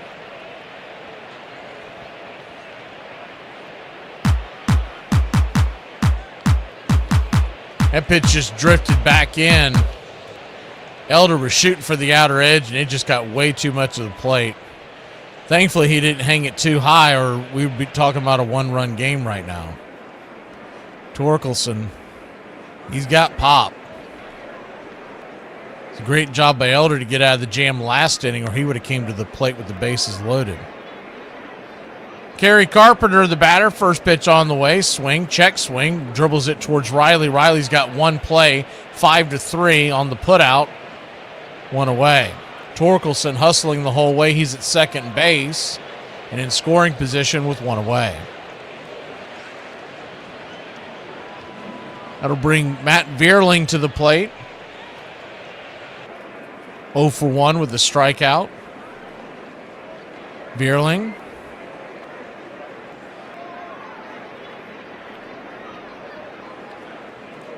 Ex-Philadelphia Philly. There's a slider down and away for a ball. It's 1-0. Matt Vierling. 6'1", 205. Out of St. Louis, Missouri. The 1-0 pitch. Swing, lifts it. High and deep into right center field, going back on the track. Making the running catch at the wall is Ronald Acuna Jr., baby. And Torkelson has to dart back. He was going halfway, thinking that ball was going to get down. 2 down. Good defensive run there by Acuna. He'll drive you crazy with some of the stuff that he doesn't do in the field, and then he makes great running catches like that. And with that rifle for an arm, Torkelson, no chance of advancing. So that'll bring Lee to the plate. We talked about Lee earlier in this series. Lee came over in a trade from the Phillies as the first pitch on the way is a strike on the edge. It's on 1. A few years back in the Matt Lorenzen deal, and he is now currently in Colorado. We should see him on this weekend. The 0-1 pitch swing. Lifts it into right, and Acuna's there. Kind of a hard hit ball, but an atom ball, and that'll end the inning. So they get the leadoff runner on, and then it's 1, 2, 3. We'll be back in a flash here on Braves Country. To anybody that's been mean to me, if you're having a hard time in life, good. I learned a lesson. Never half-ass 2 things. Whole-ass 1 thing. I'm not too sure why I'm about to tell the internet this, but I'm hoping I can save other people from doing the same exact thing. I was having a sugar attack, so I thought, well, let me go on down there to the Piggly Wiggly, and I did, right? Well, I wanted some ice cream. Okay, peanut butter flavor. See, look at it. It's got a little pretzel sticking up out the thing. It smells just like peanut butter. And I get home because I'm ready for the ice cream, right? I get it out the box. I pop the top off of it, and I ate the whole thing because it was delicious. I thought this just, for children, little children. Human little children. No, not at all, actually. I got scammed because right here in little bitty letters it says dog treat. And I ate the whole thing. In 1869, Harry Wright, manager and outfielder for the Cincinnati Red Stockings, made 7 times the average working man's wage. In 1976, 107 years later, a ball player still made just 8 times a working man's salary. By 1994, the average major league salary would be nearly 50 times that of ordinary America. The big difference now that players get so much is that it has distanced them from us. It was a blue-collar sport, and people in the stands could look at these people playing ball and think of them as workers because they were getting paid workers' salaries. And this perpetuated the illusion that with a little luck that could be me out there. The sense of we between fans and players was very strong in those days, and players stayed on a lot longer with the team, so they were familiars, like someone who worked in the same office with you almost. And all that is gone. It's quite different now.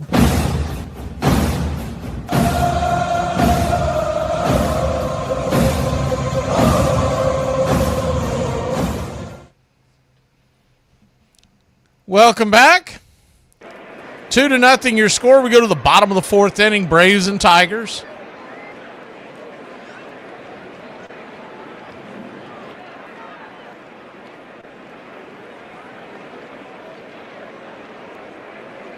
Valdez throws his 63rd pitch of the day as a sinker outside wide to Jorge Mateo. It's 1-0. 1-0. It'll be Mateo, Eli, and then back to the top of the order for the 3rd time through.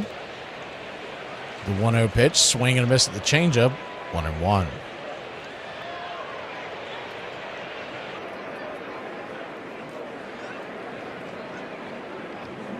The 1-1 swing, rifles that foul.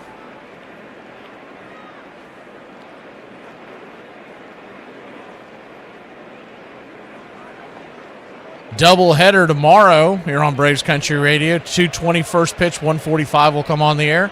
Wrigley Field Friday here on Braves Country Radio is the 1-2 swing and a miss, strike 3, chase the changeup. Curveball down and in, and there's one away. It'll be the Cubs and the Diamondbacks.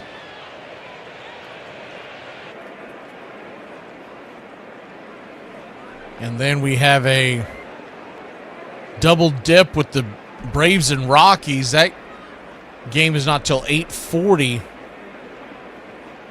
on Friday night. We'll come on the air at 8.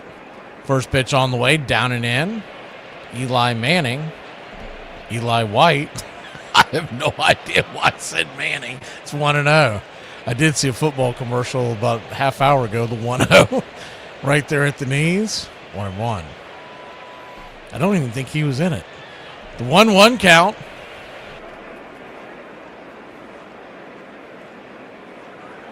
Kicks and fires. Check swing. Did he go around? He did. 1-2. Eli had a RBI single his first time up. The 1-2 from Valdez. Eli inside. Coming close to hitting these guys with the curveball in the foot again. That time it misses. 2-2.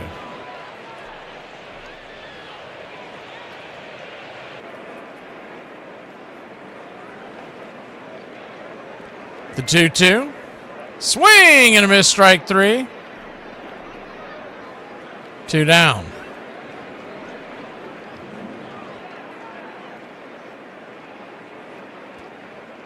Those soft tosses going near your shoes, I mean, we need some of these guys to be a good wingman and take one for the team. Ronald Acuna Jr. stepping in. First pitch on the way. Down and in. Changeup. It's 1-0. Valdez, by the way, 7 strikeouts so far.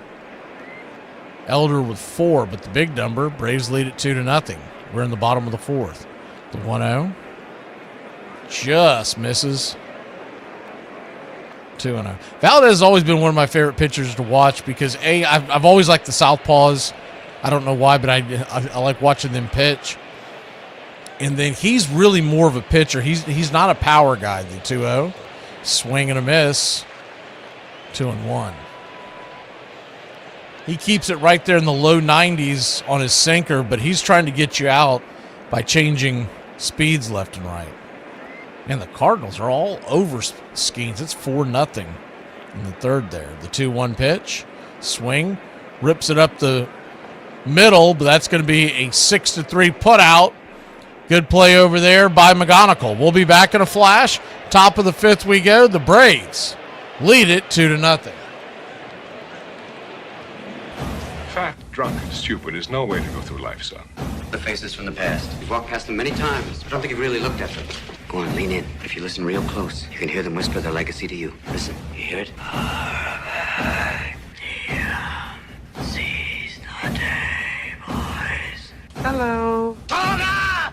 The world ain't all sunshine and rainbows. She did not drink the vodka. Toga! Because I drank the vodka. Objection! Please be seated, sir. This is not a courtroom. Well, object anyway! Toga! October 11th. October 11th, October 12th, and 13th, and 14th. Toga! I drank all of those days. I drank. I'm drunk now. Toga! I'd rather fight beside you than any army of thousands. Then take it!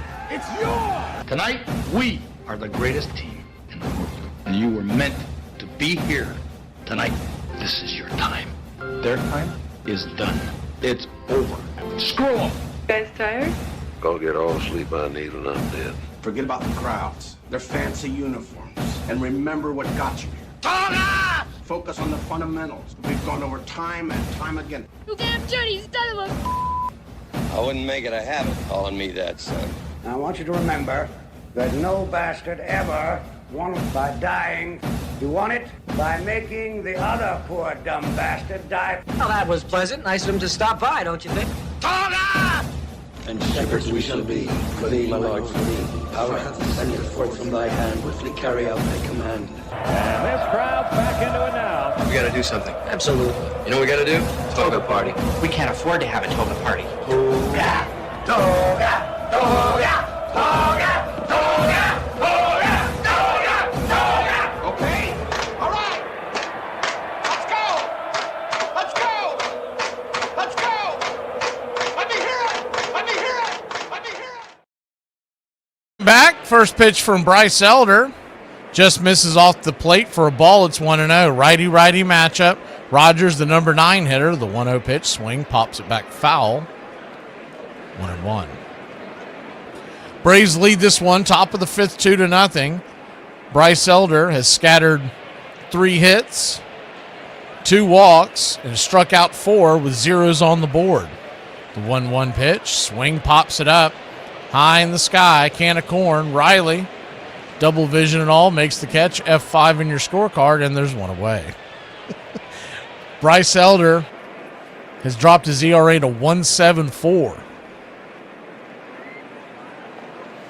It's a hell of a DFA candidate, isn't it? Everybody wanted to get rid of him. Are you kidding me? They're wanting to get rid of him. I'm talking about 2-3 starts into the season. You were seeing the goofy tweets and whatnot. First pitch is high and out of the zone, 4-seam fastball. It's 1-0. 1-0 count. Kicks and fires. Swing, pops it up. McGonigal, lazy fly ball to the book of Eli. He'll camp underneath it, and there's 2 down. I would think if they go to a right-hander, that's when you'll see Harris come in. And it'll either be Dubon going to short and Mateo getting lifted and Eli going to left, or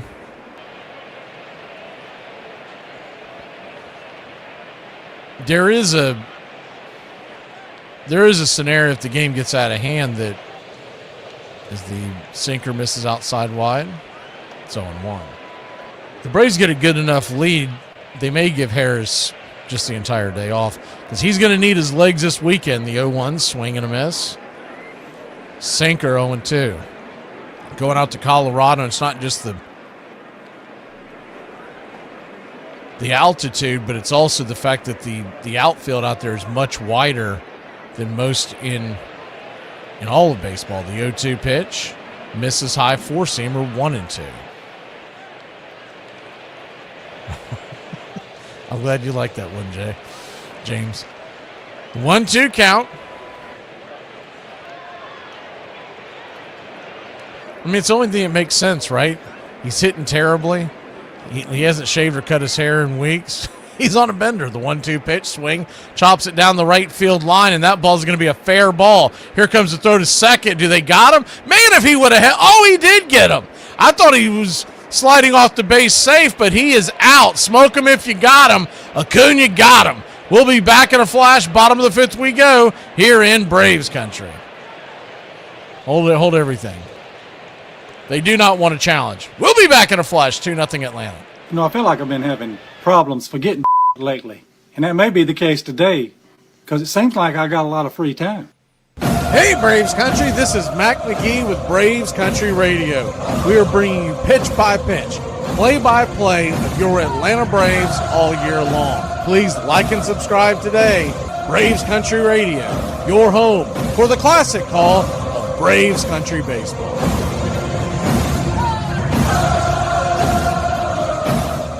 What do you consider your job skills to be? Skating. Yep. High-fiving. Skating and high-fiving. 5. Low-fiving. Low 5, the antithesis of high 5. And singing. Singing.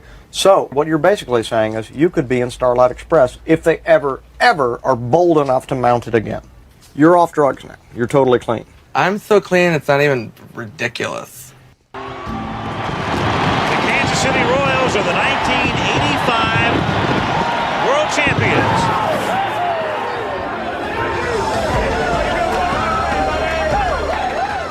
When you win a World Series, I don't care if you were Al Zate, the equipment manager, Joe Coronia, the guy that shined the shoes. Everybody in that locker room feels exactly the same as you do. And it is so powerful. Does it feel like you thought it would? Unbelievable. Do you believe it? And here's George Brett, the greatest hitter in baseball today. George, say hello to President Reagan. Mr. Reagan. Listen, just congratulations for a great effort. All of you can be very proud. Well, thank you very much. Do you guys know where I could get one of those gold necklaces with a T on it? That's a cross. A cross from where?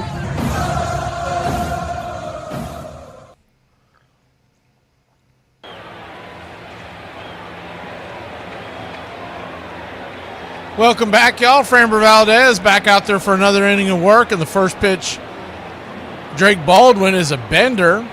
Curveball just above the knees. It's 0-1. Lefty-lefty matchup. Drake 1 for 3 with a single. 1 for 2 with a single. The 0-1 swing and a miss.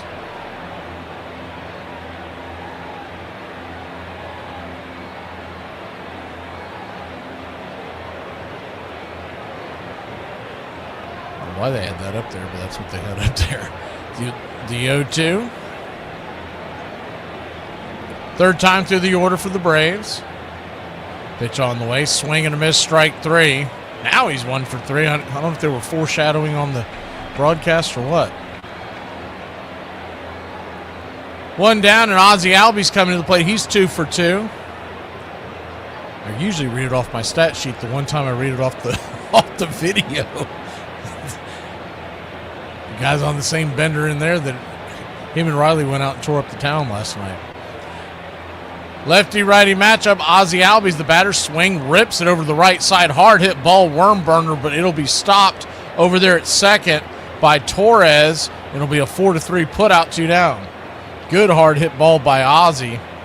Very good defensive play by Torres. Ozzie, with his speed, if he bobbles that just a second, he's going to be safe.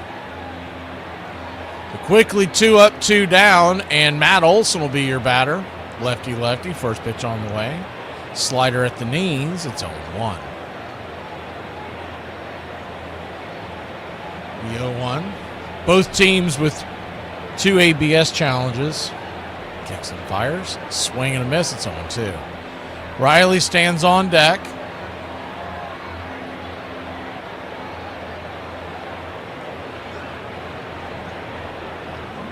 Olson takes his time out.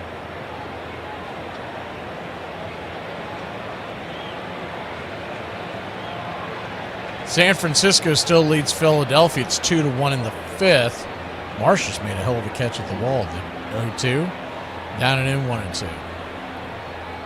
The only thing I like about Philadelphia, they're wearing their Mike Schmidt 1980s blues today.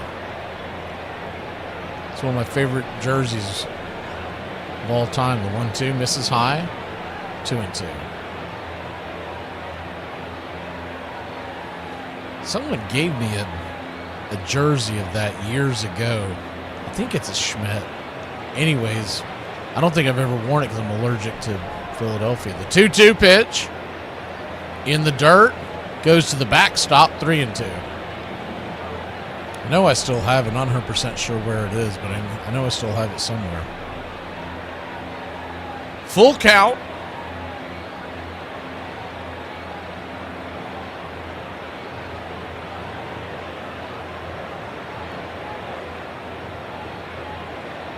The 3-2. Swing! That ball's lifted high and deep into right field, but not deep enough. Underneath it, making the catch in right is Carpenter, and that'll end the inning. Braves 2, Tigers nothing. We go to the top of the 6th, clinging to a 2-run lead.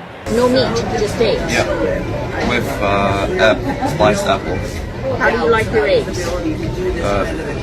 Hatched. What?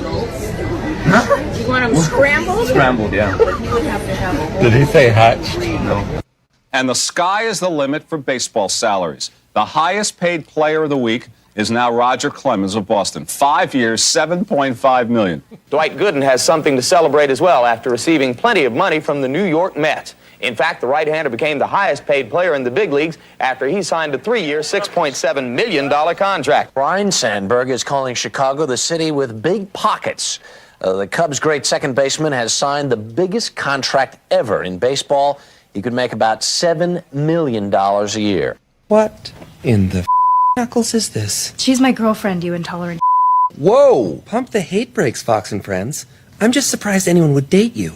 Kids today, they go, how much is your baseball card worth? And I'm going, a plug nickel, son, a plug nickel. I'm saying be your own person. Do not collect baseball cards. It will be the ruination of you. Maybe you'll learn economics a little bit or you'll learn what value is, but you're being an entrepreneur. An entrepreneur takes something of no value and makes money on it. And I do not believe in that in the kids. I teach them right off the bat. Learn the game. Do not look at Youppi. Do not look at the chicken. Do not look at that. Look at the ground ball. Field it cleanly with both hands. Be as smooth as silk. You know, make the nice throw to second. Have the nice breaking curveball. Subtract on the changeup. See the ball and hit it. Don't associate with the other things of the game. It will eventually bring you down, eat you up, and spit you out.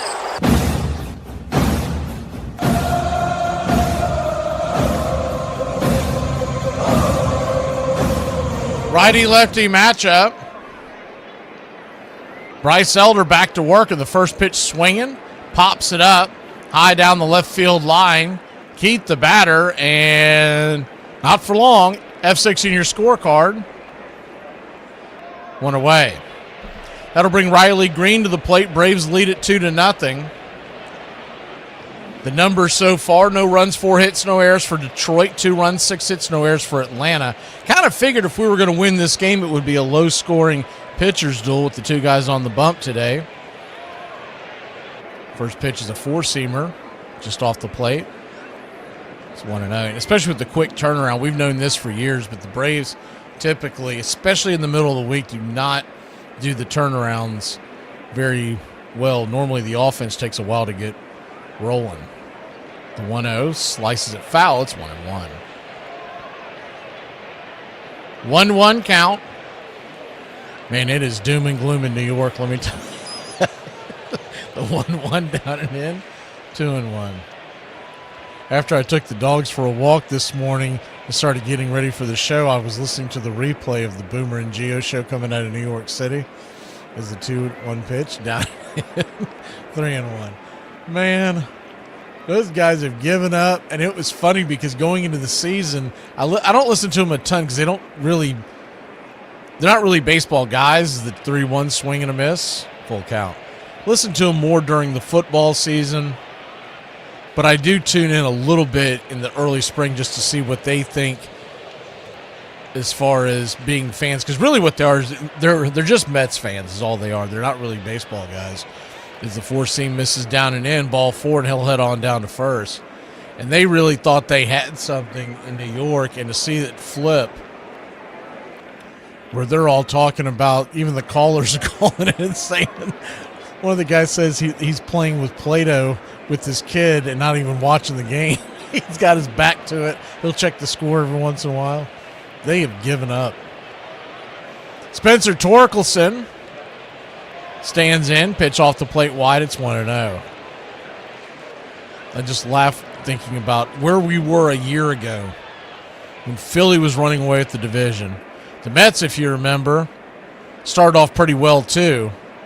They ended up crashing, and they were coming off the great year from the year before. As the 1-0 swing rips it over the leaping glove of Dubon. They've got runners on first and second, 1 out. And trouble brewing here for Bryce Elder as Kerry Carpenter will come to the plate. He's 0 for 2 on the day. And a double play can get you out of it. You do wonder how long they'll have Elder go. The problem with going into that series against Colorado, you know it's going to beat the hell out of your bullpen. So it's really hard to be aggressive going into that series, especially with no day off to reset. You normally get a day off before you go to Colorado. First pitch is upstairs, misses high for a ball. It's 1-0. Instead, the way the Braves' schedule is laid out, we go right into Colorado tomorrow night. We don't get an off day until Thursday, which is going into the Dodgers series, which is nice, but you wonder what that bullpen will look like at that point. The 1-0 swing, slices it down the left field line. If it's fair, it's trouble. Bounces about 4 or 5 feet left of the foul line. 1-1.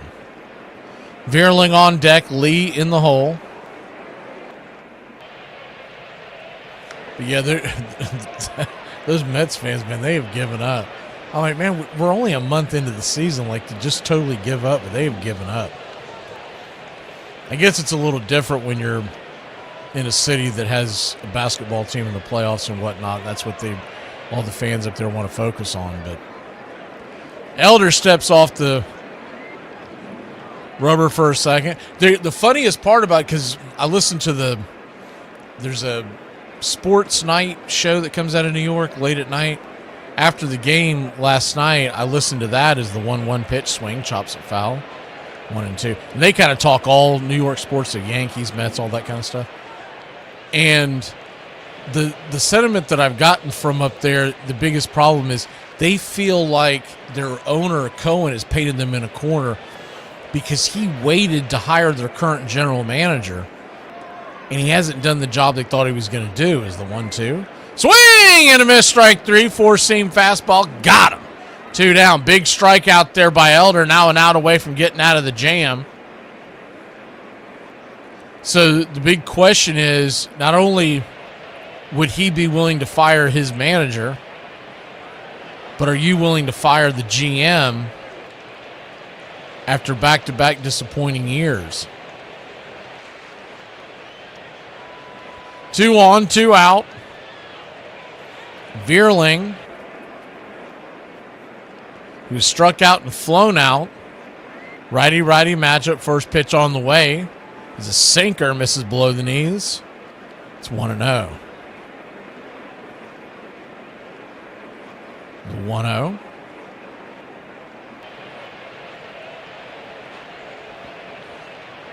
Turns and kicks. Swing, rifles it towards right field, and that's going to drop for a base hit. Barehanded by Acuna. He'll fire it into the infield, up the line, and the Tigers are on the board. It's 2-1. Just a flare, a seeing eye single by Veerling. Not a hard hit ball, but it's cut the lead in half, and that'll bring Lee to the plate. Sinker got a little too much of the plate. And Acuna, tell you what, he made that a lot closer than I expected. I didn't think that was even going to be a play at the plate. Throws a little bit up the line. I don't think he gets him anyways. But he barehanded that in one motion, fired it to home.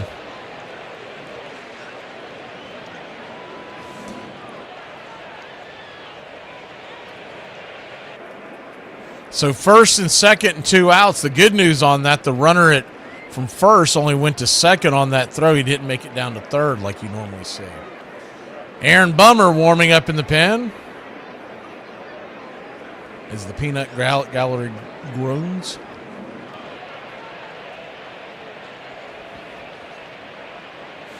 Two on, 2 out. Righty-righty. Elder's 89th pitch. Swing! Fouls it back. He was trying to make this he was trying to hit a grand slam with only 2 on that swing. High-U Lee, 0 for 2 on the day. 1 home run, 3 RBI. 650 OPS. The 0-1.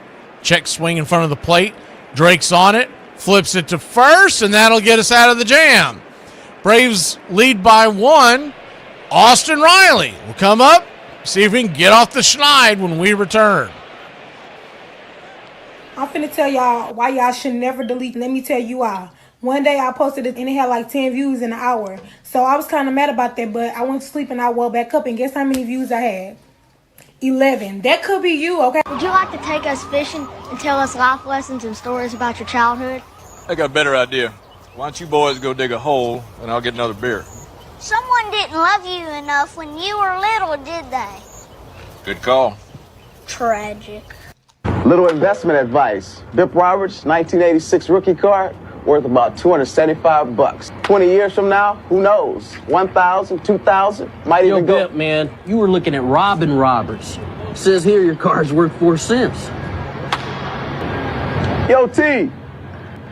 4 cents if it's in excellent condition, but 10 cents if it's totally mint. Dad, Mom says I have to remind you to behave yourself through the holidays. Oh, yeah? Yeah. Mom says you know how people are and you should just keep quiet and just be nice. How come people don't remember how I am? How come they can't learn to shut the up and be nice in my house? Let's try that. We have these unreasonable expectations of all baseball heroes. We want them to be good at life as well as good at baseball. If you think about it, it's unfair. It's hard enough to expect them to play baseball well. I'm convinced there is the same division in baseball that there is in life itself, of true heroes, of people of strong principle, of ordinary everyday people, of rogues, of weaklings. Pete Rose turned out to be extremely fallible. Braves Country Radio, your home for the classic call of Braves Country Baseball.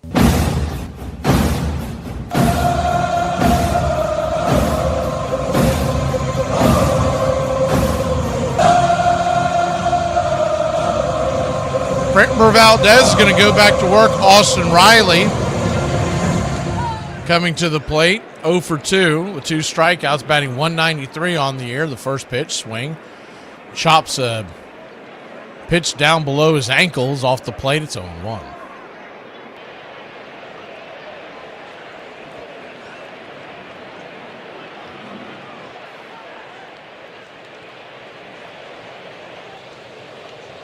The 0-1. Turns and kicks down below the knees. 1-1.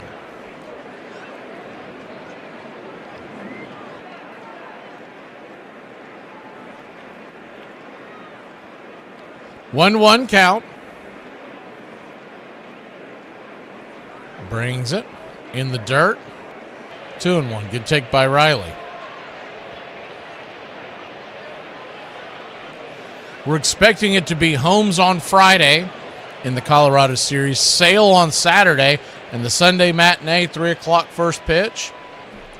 The return of Spencer Strider, the 2-1 pitch, misses high, ball 3, 3-1.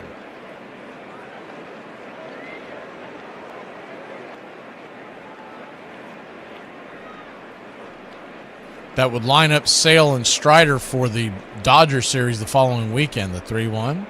Swing, rips a sinker. Foul on the ground. I think it might have got a piece of the home plate umpire, Roberto Ortiz. Full count to Riley. Pittsburgh's on the board. It's 4-1 St. Louis in the 5th. Paul Skeens Day there. San Francisco still leads Philadelphia 2-1. The 3-2 swing pops it up. Can of corn, very shallow right field. It's actually going to be the right fielder making the catch as Carpenter comes in. 1 away. Riley now batting .192 with a .593 OPS.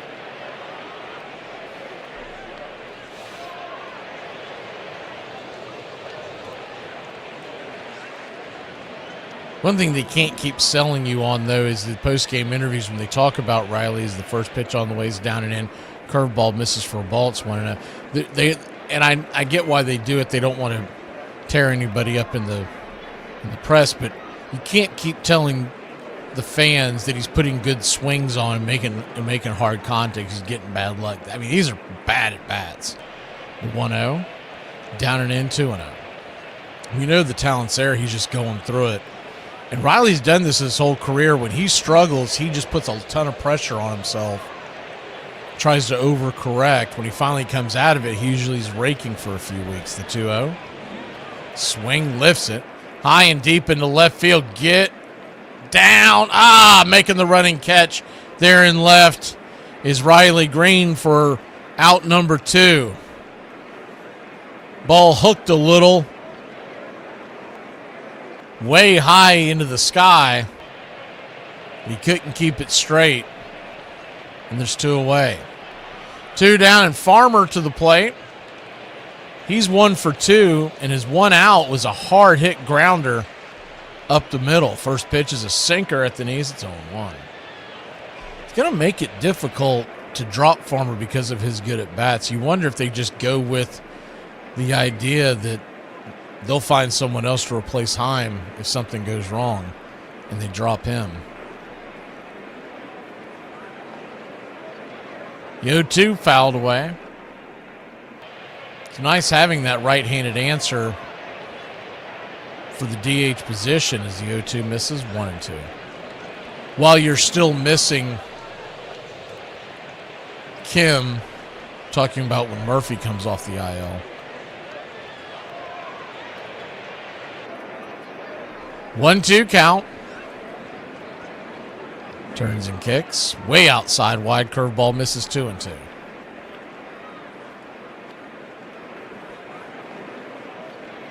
I like the flexibility of having that third catcher, but in the grand scheme of things, it really won't matter when Kim comes back because they're both going to be gone. The 2-2 pitch, swing, rolls it over to third. That's going to be a 5-3 putout, and that'll end the inning. We'll go to the top of the 7th here in Atlanta. That was the 99th pitch for Valdez. His day may be through. One thing about me is that I will buy that coffee. I will. Do I need it? First off, watch your tone. Second off, not at all. But I don't regret it. I don't regret it, babe. I don't. Pockets empty, hearts full. Cheers to that, bucko. Hey guys, and welcome back to another episode of Is It Allergies? Is it COVID? Is it my period? Or is this just how my body feels in my 30s? One thing about me is that I will be having a Diet Coke. I will be having a Diet Coke. I will be enjoying this beverage. And I make my own money, so I spend it how I like, and I spend it on Diet Coke sometimes, because that's what I want to do. And nothing grinds my gears more than whenever I'm sipping on my Diet Coke, and somebody's like, you know, that's just as bad for you as the regular thing. Oh my God.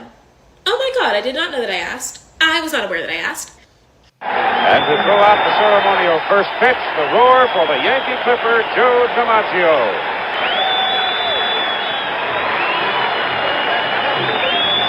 As Joe, Yankees of today still in awe of the Clipper as a player and as a man.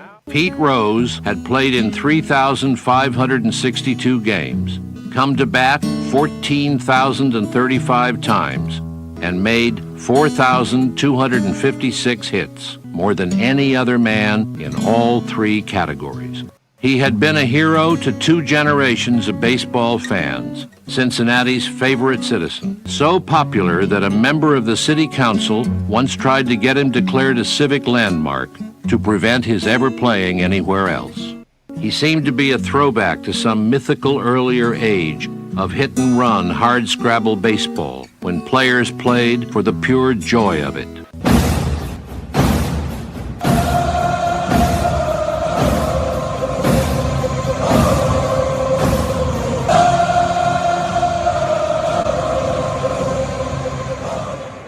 Welcome back. 2-1 your score. The Atlanta Braves lead the Tigers clinging to a 1-run lead, and Tyler Kinley's going to come on the bump. Rogers, the number 9 hitter, takes the first pitch slider for a strike. It's 0-1. So you got Rogers in the top of the order. So McGonigal and Torres, you would think the way they're probably trying to play this out is the 0-1 pitch, check swing. Did he go around? He did not. 1-1. If it plays out in a perfect world, you would have Kinley in the 7th, Dylan Lee set up for the left-handers that are due up in the 8th, and then, of course, Suarez to close it out in the 9th. But that's a long way away. The 1-1 pitch, swing, pops it up. Let's stay in play. Giving chase is Riley. He'll catch the one in the middle, and it's 1 away. F5 in your scorecard.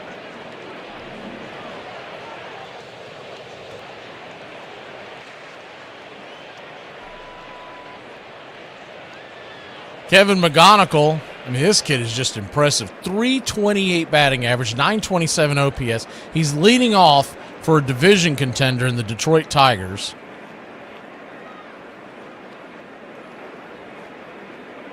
0 for 2 on the day, but he's had a good series. First pitch is upstairs. Misses high. It's 1-0. He walked in the third inning.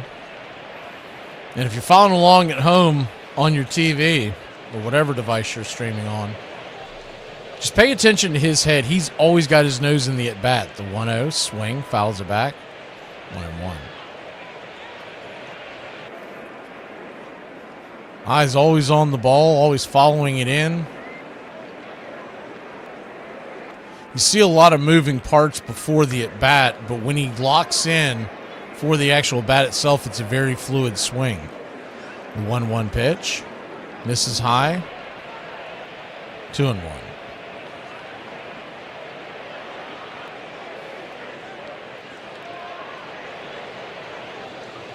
Two-one count.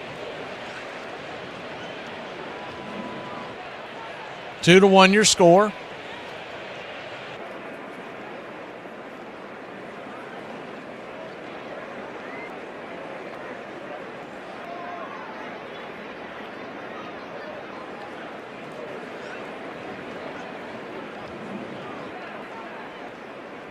Misses. 3-1, and then a foul ball away, full count.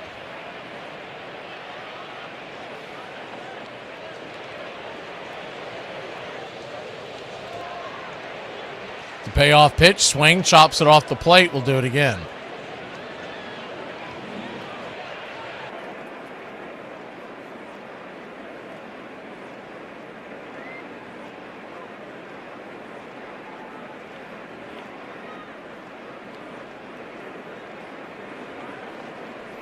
The payoff pitch. Kinley kicks and fires. Swing! Just got a piece of it.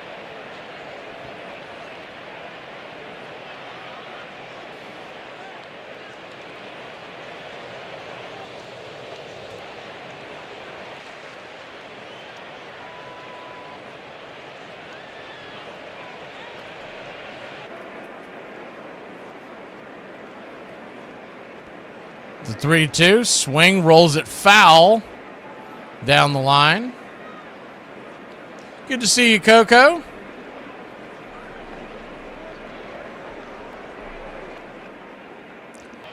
Well, on a Thursday afternoon at, 2 o'clock? I can't imagine there's a ton of people in the Chop House.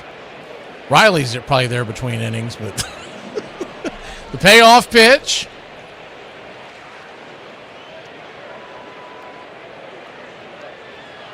Brings it. Swing. Hammers it off his instep. Bouncing around. Man, I got a piece of him there. They'll give him a chance to walk that one off.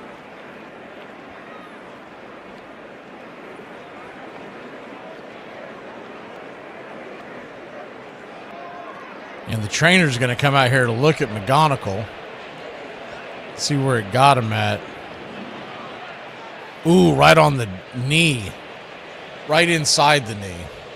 Not quite on the kneecap itself. I thought it hit him on the instep of the, where he's got a shin guard that's placed down there, what a lot of the players do to prevent the ball from hitting them on the ankle. But it got him on the side of the knee. He's walking it off right now. They're checking to see if he's going to do a couple of knee bends there.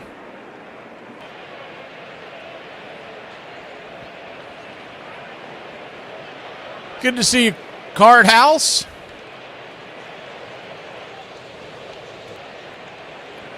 Full count.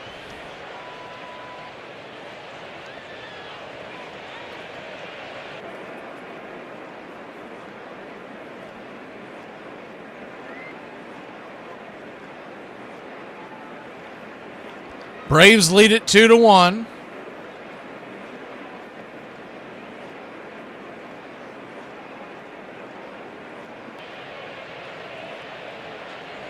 Top of the 7th inning.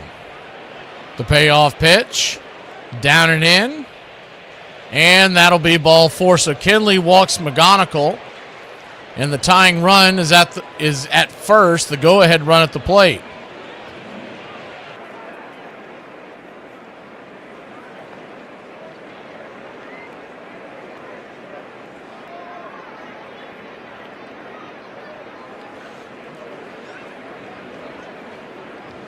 Gleyber Torres, the batter. First pitch on the way. Right there at the bottom of the zone for a strike. It's 0-1. Torres is going to challenge this. We'll see if he gets this right. It's pretty close.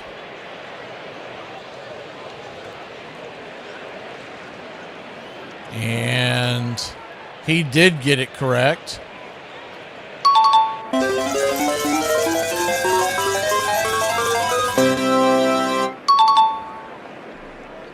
So 1-0 count now. Big spot here in the game with Kinley on the mound. The 1-0 pitch in the dirt, 2-0. You got the heart of the order due up next. Keith, Green, Torkelson. I haven't seen them peer into the bullpen recently. You would think if Lee is being used, he may be up and throwing right now, the 2-0. Misses high. You call that a strike? Okay, 2-1. He's not challenging that one. But he probably should have. We'll take it. The 2-1 count. Swing, lifts it into right field. A soft hit ball, but it was against the shift. The Braves had the overshift on in the infield, and it just was laced past Ozzie Albies, and the runners are at first and second, and there's still only one out.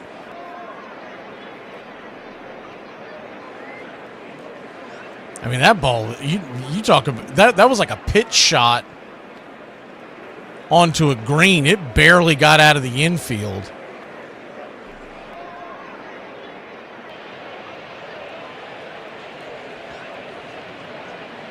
So righty-lefty matchup now with Keith at the plate, and this is a dangerous spot here. Here's the first pitch. Swing, chops it.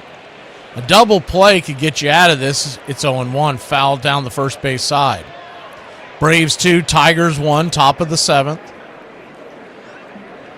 Braves will have the bottom of the order due up in the bottom of the 7th. So we'll get through Olsen by the 8th inning, if nothing else. The 0-1 pitch swing, slow chopper, and Mateo's got to hurry. Does he get him? He does not. He waited for that ball. He should have charged it. That was a bad decision by Mateo, and the bases are loaded with one out. Bad defensive play there by Mateo. You got to charge that ball. That ball is slowly hit. Keith is a left-handed batter, and he is hauling it down the line. You've got to charge that ball.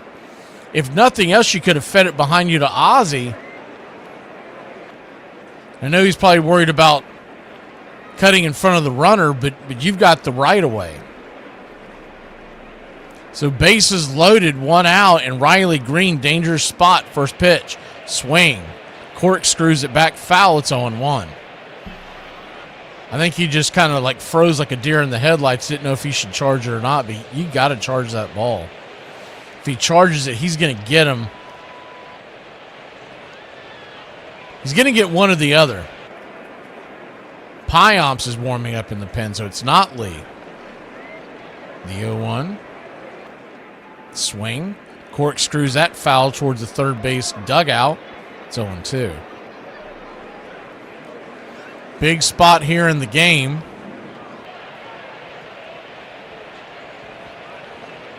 They had Bummer warming up earlier. They usually like to bring Bummer in situations like this against left-handers because he's a ground ball pitcher, can get the double play. The 0-2. Swing and a miss, strike three. Curveball chased a bad pitch down and away. 2 down. Big strike out there by Kinley. That ball just kind of floated up there and then dropped off the table. A 12-6er. 2 down. Big strikeout, but you're not out of the woods yet because Spencer Torkelson is coming to the plate. Bases loaded. 2 outs. Righty-righty matchup. The first pitch on the way. Drops the slider in there about belt high. Dangerous pitch. It's 0-1. Torkelson already 2 for 3 on the day with 2 singles. He's got 5 home runs and an 800 OPS. Power hitter in the middle of that order. The 0-1. Turns and kicks. Misses high. 1-1. Drake did a double take. I think he did that because he's been calling that high pitch. He was hoping to get that call, but it's easily 2 inches out of the zone. 1-1 count.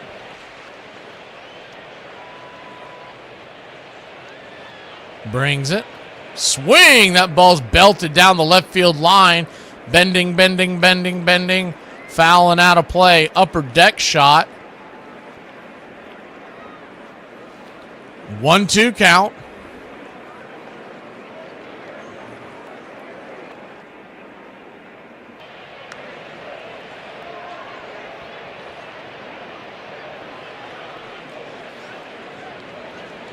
Brings it. Inside. We'll do it again.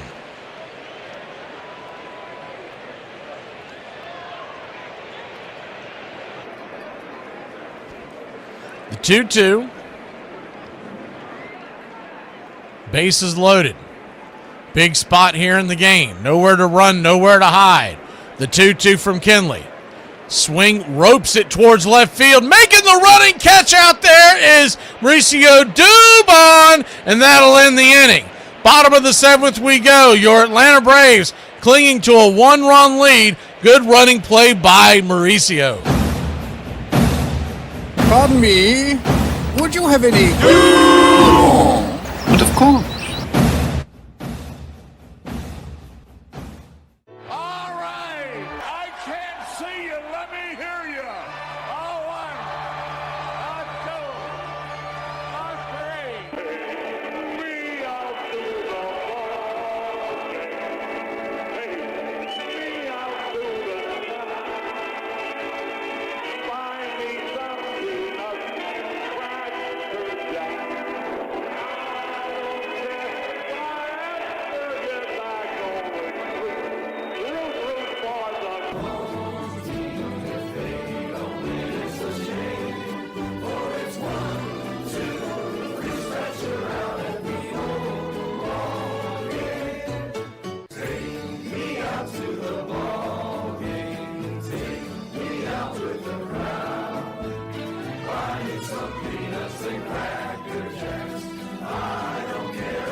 Welcome back.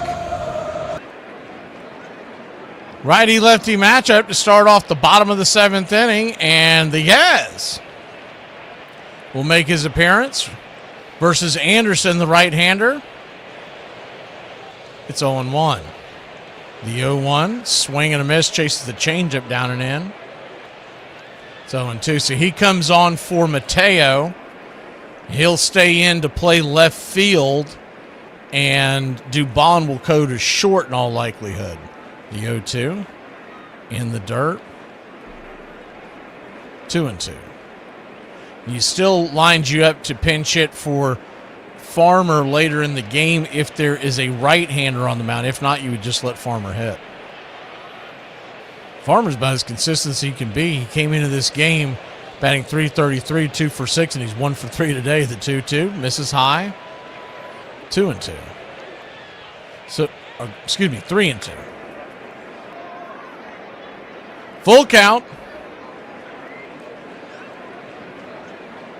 Anderson brings it. Swing. Hits it hard on the ground over to first.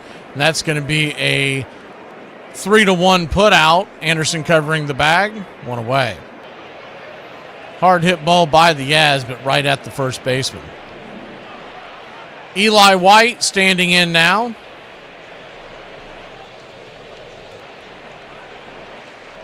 So that tells you they wanted to give Harris the day off. They could still use him for pinch hitting purposes later in the game if need be. But they're holding that off right now, trying to give him the day of rest. Righty, first pitch is a slider there at the knees. It's 0-1. On deck is Acuna. Baldwin.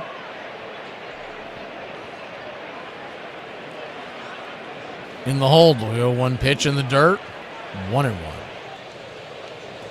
1-1 count.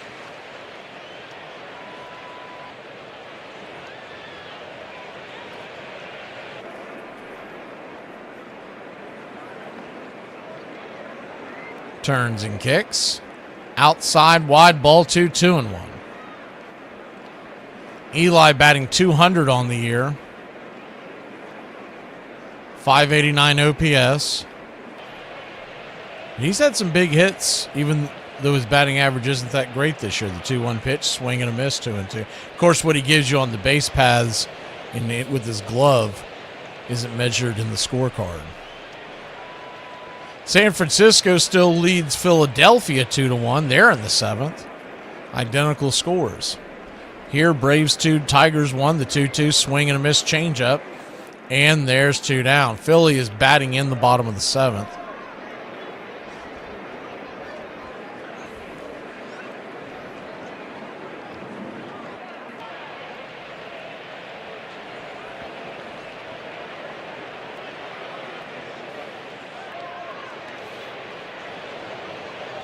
Ronald Acuna Jr. standing in, nobody on, 2 out. The first pitch swinging, hammers that down the third base line. That's a fair ball. Acuna's on his horse. He'll head on to second base with a 2-out double, and Acuna Matata comes through to get himself into scoring position here in the bottom of the 7th inning.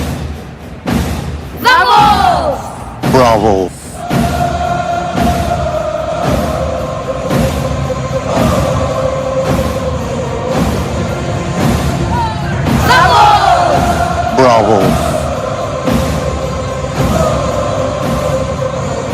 Drake Baldwin, the batter now, righty-lefty. Acuna at second. The pitch on the way. Changeup outside wide for a ball. It's 1-0.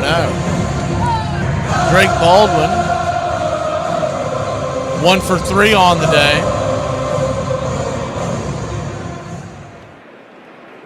The 1-0 misses. 2-0. 2-0 count.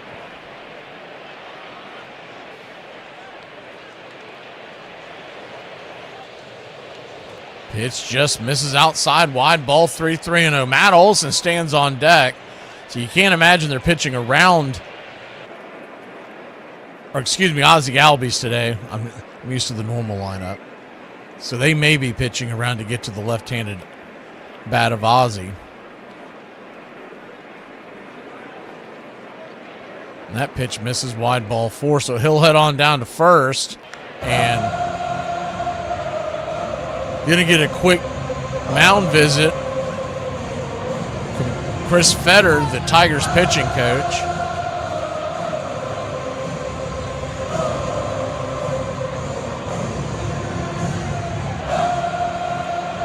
First and second, 2 outs. Acuna standing at second, so anything that gets down in the outfield should score Acuna with his speed.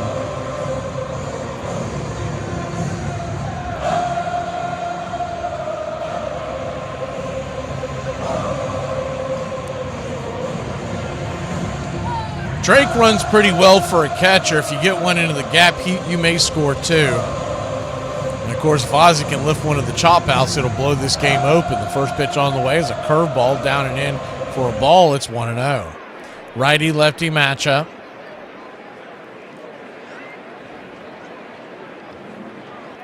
Pitch on the way, down and in.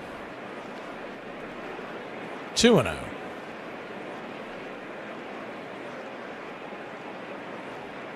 Two-0 count. Olson on deck.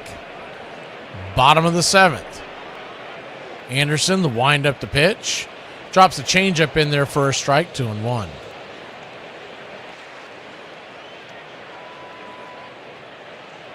Drew Anderson, 32-year-old, 6'3", 205, out of Reno, Nevada. The 2-1 pitch. Swing and a miss. Brought the heat inside to the kitchen, 4-seam fastball.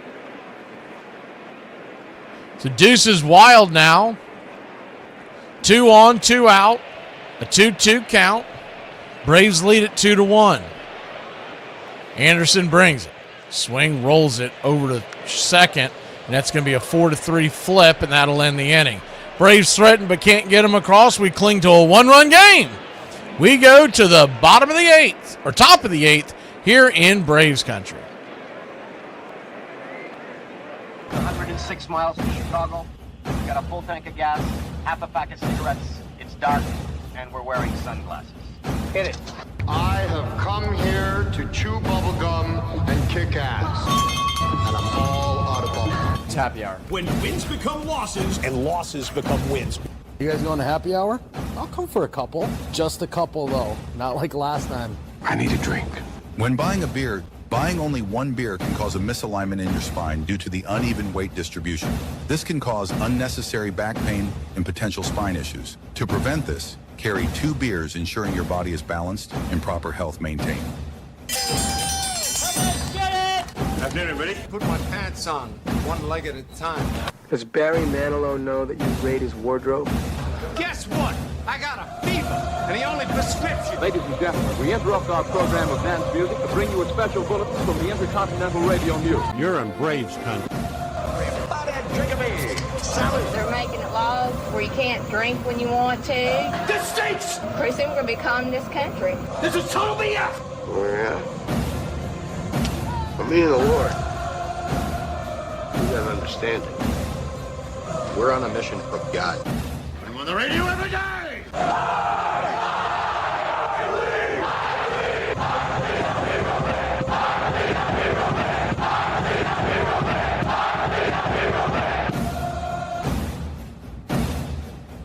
If you want to stop me, you're gonna have to kill me!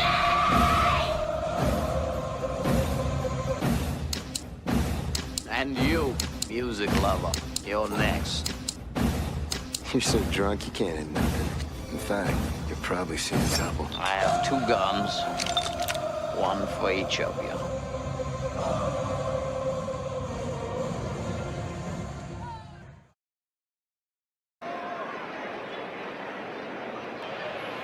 Welcome back. Braves head to Colorado for a 3-game set next. Detroit returns home for a 3-game dip with the Rangers, and then the Red Sox come a-calling for the Tigers. First pitch on the way here to start the top of the 8th inning is they're calling that a sweeper. Didn't really sweep outside wide by Joel Pyomps. It's 1-0. It looks like they're trying to get through this with is the 0-1-0 sweeper right there at the knee. That one did move. 1-1. 1-1 count.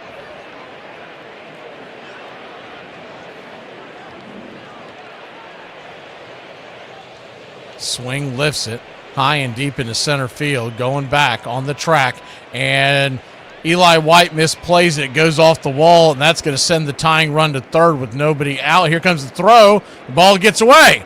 Ball gets away, and good job by Pyomps as the throw coming in from left field. Eli White misplays it, and they got the tying run just 90 feet away. That ball was smoked. I think Harris probably catches that ball. Eli's usually pretty good in the outfield, but remember, he plays all over the place. It's much better to have your traditional center fielder out there in a play like that. Gave it a good effort, just misplayed it by a hair. First pitch swinging, sweeper, that's going to tie the game. Chops it down the third base line. We had the infield in, or had the third baseman in, really. Riley tried to make the leaping attempt, and now they've got the go-ahead run at second. So Pyomps, what I was going to say is that they're trying to get to this win with bubble gum and duct tape, because Pyomps is not your ideal guy to put in at this stage of the game, but they're playing with house money because they won the first 2 games of the series, and they're trying to get some guys some rest. So you can understand why they're doing it.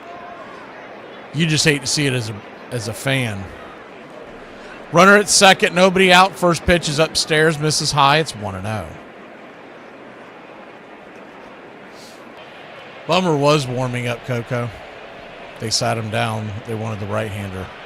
1-0. Misses high, 2-0. It's a 2-0 count.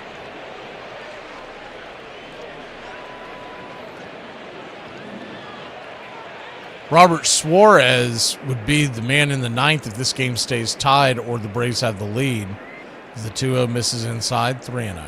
He's nowhere near the zone. He's all flailing all over the place. 3-0 count. Right there at the knees. 3-1.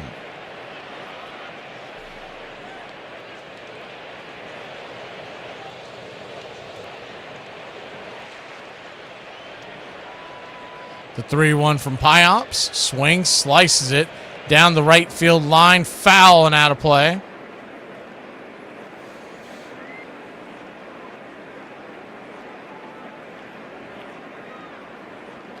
Dylan Lee threw 28 pitches last night, so he's probably not available. He went an inning and 2/3. Typically don't see a guy come back the next night for that. The payoff pitch. Down below the knees, ball four. So Pyomps has given up a hard hit triple, a bouncer down the line for a double, and now walk.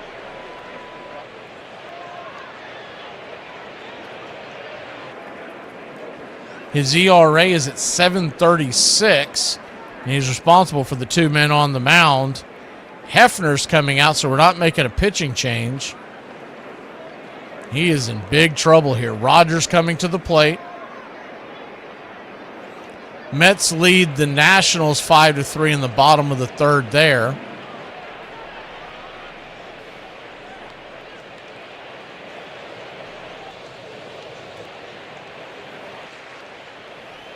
And Dingler's going to come in to hit for Rogers, so it gets a little worse. That's their starting catcher, Dylan Dingler. He'll stay on for catching duties after this pinch hit. They were giving him a day of rest, but the game right now is on the line, and you want your best bat up there swinging.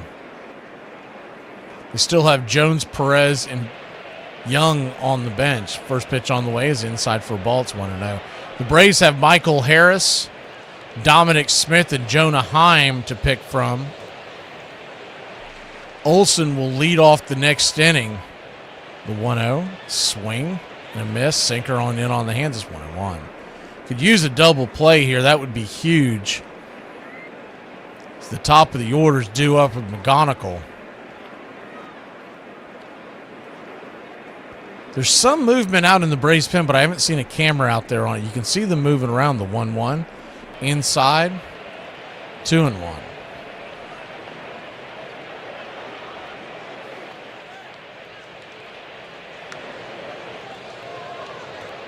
Two-one count. Sweeper misses, 3-1.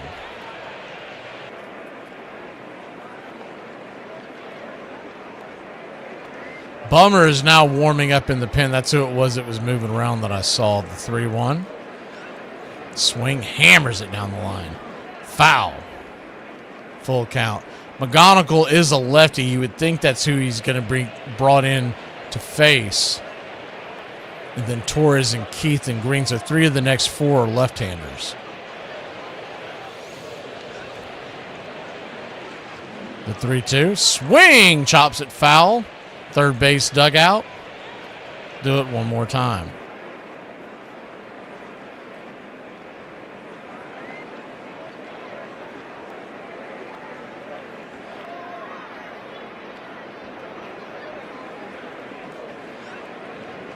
The payoff pitch.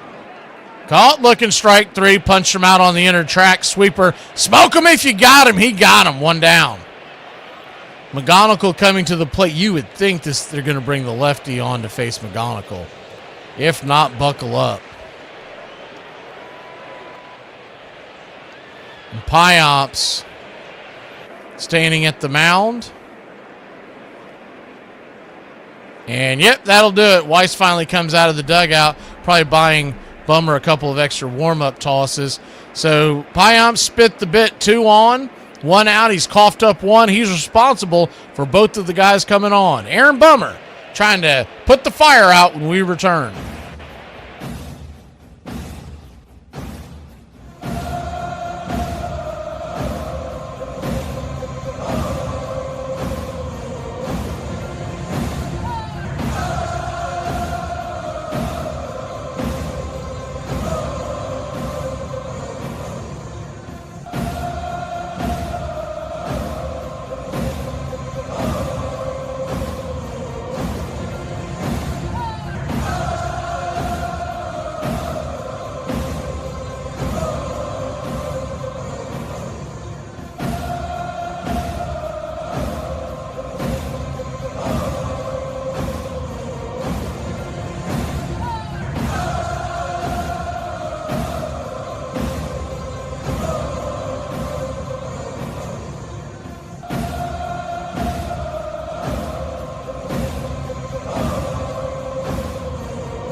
Aaron Bummer on to face McGonigal, and the first pitch on the way is a sinker off the edge. Looked like his sweeper, but they're calling it the sinker.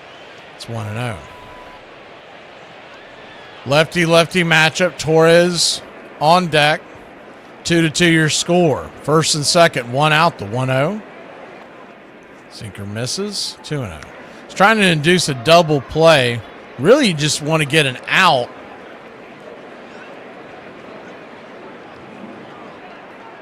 Gleyber Torres is on deck. Keith is in the hole. So righty-lefty do up the 2-0.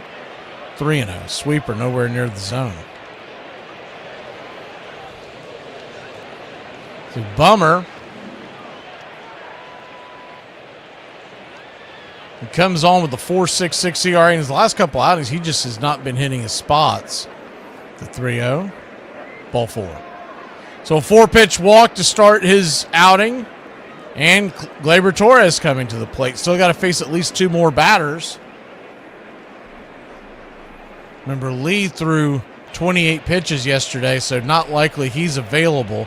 What you do have down in the pen, if Bummer can keep this close, is you've got Jose Suarez, Robert Suarez. The first pitch is a curveball, down and in, misses. 1-0, almost hit him in the foot. You got Didier Fuentes.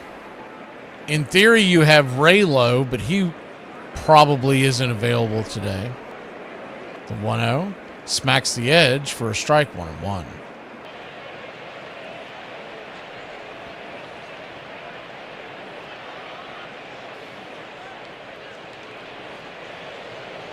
One count.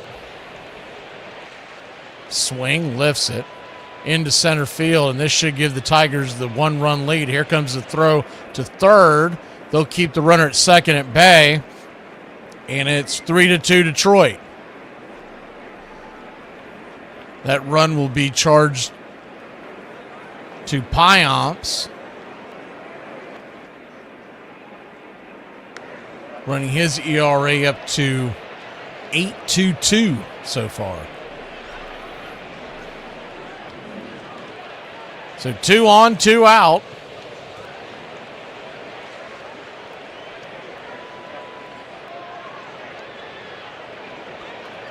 And coming to the plate will be Jones. He's pinch hitting for Keith.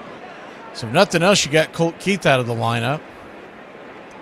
But Jones, the right-hander, set to face Bummer. On deck is Riley Green. Lefty-righty, first pitch on the way. Swing, chops it off the plate. Curveball, it's 0-1. The Braves can keep it right here. Olson would come to the plate in the 8th inning representing the tying run. Then it would be Riley and Dubon. Depending on who's on the bump, you've got Farmer or possibly Dominic Smith. The 0-1. Misses high, cutter. 1-1.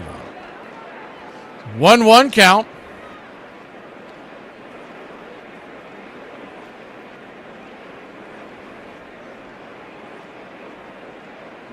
Brings it. Swing, pops it back foul. Cutter.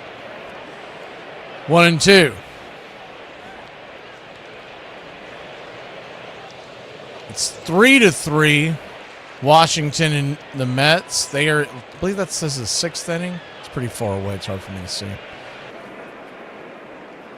And the Nationals are threatening. Phillies trail San Francisco 8-1. Or, excuse me, 2-1 in the 8th. The 1-2. Swing, rolls it foul. We'll do it again. So Bummer trying to keep him right where we're at.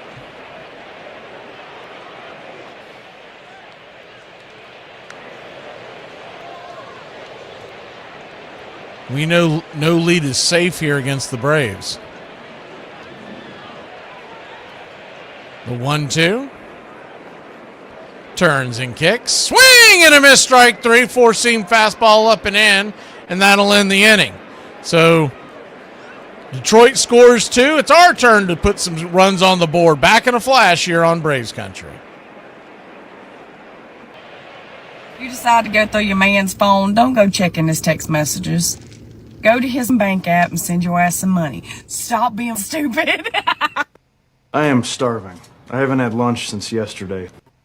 Dogs can't operate MRI machines, but cats can. Dad, I want to say thank you. You're welcome. You don't even know what I'm saying thank you for yet. So, you can't say you're welcome when you don't know what I'm thankful for. There's a million reasons in your life you should be thankful. I'm probably responsible for half of them. And you never say you're thankful for anything unless your mother forces you to, so if you're going to give me this one, I'll take it blind. I was going to say thank you for bringing home dinner for me last night. I didn't. What? I brought your mother home dinner. She gave you some of hers. Why didn't you buy me dinner too? Because you said you had an FFA event from 4:30 to 7:30 and you were going to eat there. I'm not going to buy you dinner and leave it on the counter till 8 o'clock at night, princess, just in case you're hungry. If you're hungry when you get home, nuke something. What? Microwave it. Then you can be thankful you have a microwave. And electricity. And a house. I feel gross, like I'm getting older, I'm gaining weight, like my neck's getting all disgusting. Like, this is where I could really use a compliment. Your eyesight's good. But Pete Rose had a secret addiction, gambling. Some years he lost as much as $500,000, and some witnesses testified that he bet on baseball games in which his own team played. Rose denied it. "I'd be willing to bet you," he said, "if I was a betting man, that I have not bet on baseball." I said yesterday on another network, I'm happy to look into the camera now and say I never bet on baseball, and I never bet on Cincinnati Red baseball. His fans refused to believe the charges.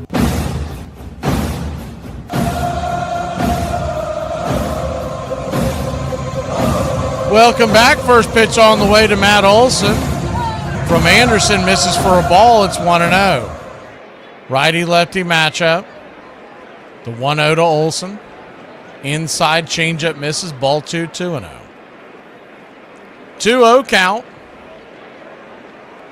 Tigers lead it 3-2. 3 runs, 10 hits, no errors for Detroit. 2-7-0 for Atlanta. The 2-0 right there for a strike to him. 1.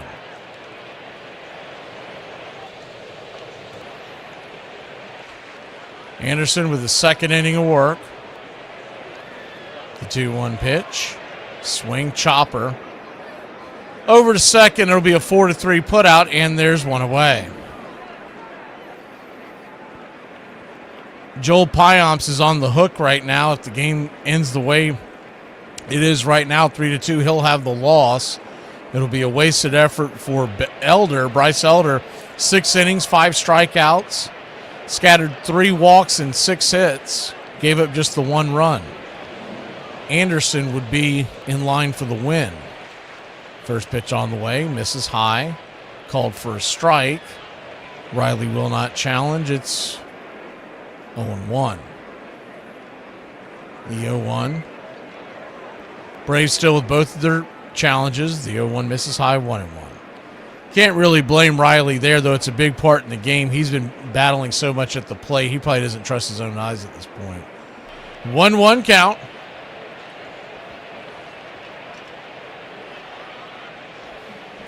Turns and kicks. Swing! That ball's hammered down the left field line. Is it a fair ball? It's going to go off the wall. Just foul. I mean, just foul. That was so close to extra bases. Looking at the replay now as they have a camera down in the left field, maybe 3 or 4 inches at the most to the left of the foul line. Man, was that close. It's that kind of stuff that when you're struggling, those balls don't fall. The 1-2. Caught looking, strike 3. Takes it right down the throat, 2 down. Got to swing the bat there. Still fixating on the last ball hit. Mauricio Dubon to the plate now. He's 1 for 2 on the day.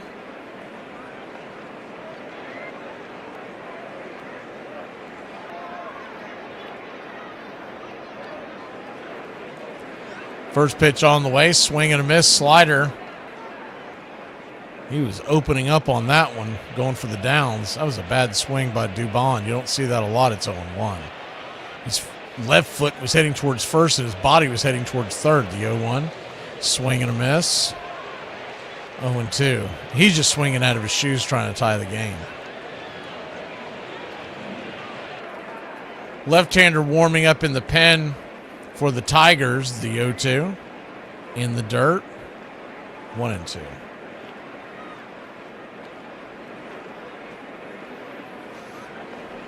Farmer would be on deck.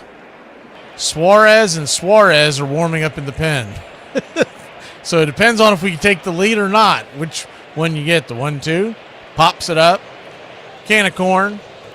F4 in your scorecard, and that'll end the inning. That means Jose's coming in, and Robert will take the seat. We'll be back in a flash. Braves trail by 1. Top of the 9th we go. Hey, to all the people out there leaving posters for their lost cats, cats don't get lost. Your cat left you. Here's to you, Mr. Robinson, Frank Robinson, one of the most underrated players of all time. When he retired in 1976, he ranked 4th on the all-time home run list behind only Hank Aaron, Babe Ruth, and Willie Mays. He won the American League Triple Crown in 1966. Since, only 2 other players have accomplished this feat. Despite pitching dominating the 60s, he led the league in OPS Plus 4 times during that time frame. In 1966, his OPS Plus would reach 198, telling you he was twice as productive as the average player during that time. Some players said he was as likely to barrel into second base to break up a double play as he was to hit a home run. On the biggest stage, he thrived, hitting 10 home runs and slugging .532 in just 35 games. He was also named the 1966 World Series MVP. Over his 21-year career, he won Rookie of the Year, 2 MVP awards, 1 Triple Crown, and a Gold Glove to go along with his World Series and All-Star Game MVP awards and his Manager of the Year award in 1989. Simply put, he could do it all. My period, I have a headache. You don't have your period. You know if I got my period or not. Oh wow, you definitely have it. That's the attitude that Dad talks about. Fooled me completely. I saw everything that was good in him. He was wonderful with common people. He knew the first names of the people who rolled out the tarp. He knew little things about little people that an arrogant man shouldn't know and couldn't know in a way. On the other hand, he had at least 3 major flaws. He was an addictive gambler, he was an addictive womanizer, and he was absolutely a compulsive perfectionist about work. And all those things got him in trouble. In that sense, he is a tragic character in that he's a man who has a lot of good parts to him, but 1 or 2 or 3 bad areas of his life just ruined him. Braves Country Radio, your home for the classic call of Braves Country Baseball.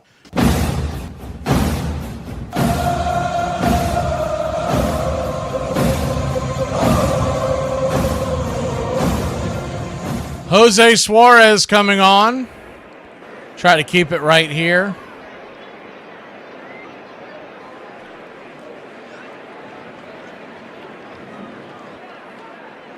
As the Braves trail 3-2, top of the 9th. Lefty, Riley Green the batter. 4, 5, 6 hitters for Detroit. The first pitch on the way is a 4-seamer. Drake wants to challenge that. We do have 2 left. So might as well try to use one here to get the jump on Green. And yes, that will hit for a strike.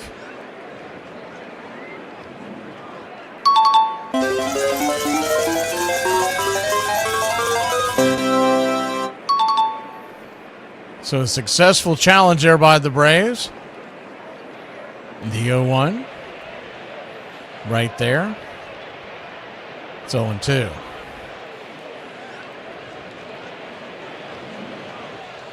Oh-2 count.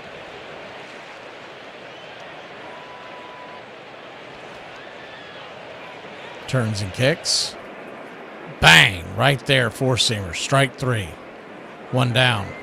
Green did a double take. I don't think he realized that was the 3rd strike till he heard it, and it threw Baldwin off because he went to stand up to throw to 3rd. He's like, wait a minute, what's going on? So 1 down. Mets have taken a 4-3 lead, 8th inning in New York. The Giants still clinging to a 1-run lead in the 9th in Philly. First pitch is down and away for a ball. It's 1-0. The 1-0. And the wind is howling in Philly, by the way, into the ballpark. The 1-0. Swing. Chops it foul. 1-1.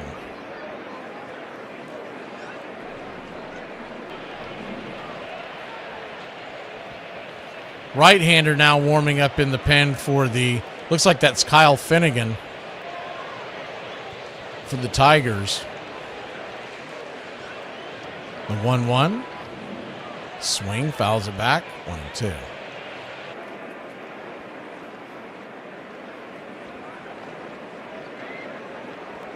So with that being said, you can pretty much expect it'll be Dominic Smith leading it off for the Braves in the 9th inning. The 1-2 pitch. Down and away, 2-2. If Suarez can keep it right here, you'll need 1 run out of Smith. Yaz, unless they pinch hit with Michael Harris. So Yaz and then Eli. You would think they might save Harris for where Eli is at. The 2-2 in the dirt. Full count. We also have Heim on the bench, but he's would really just be an emergency catcher role. Full count, 1 down. Torkelson digs in. The pitch, swing, fouls it down the 3rd base line. We'll do it again.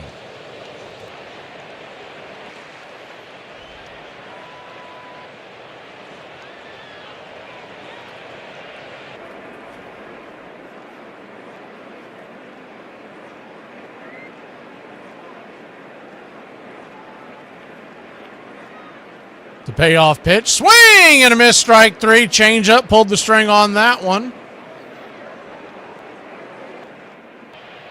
2 down. Braves come into today 7 games in front of Miami, 8 in front of Washington, 11 in front of Philly, and 11.5 in front of the Mets. Miami would gain a half game. As it stands right now, we would not lose anything on Washington and Philly, but the Mets would gain a game of 10.5. Wenzel Perez, the batter, lefty-righty matchup. First pitch on the way is a slider down and in his shoes. It's 1-0. Perez in for Carpenter. And the way they've done it is he's stayed in to play defense. You'll probably have him in center. The 1-0 swing, fouls it back. 1-1.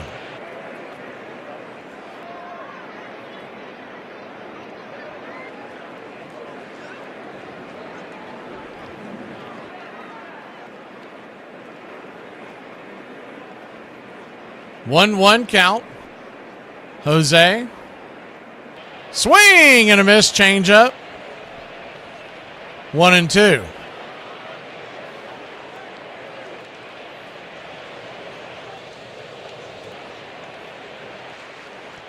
A 1-2 count.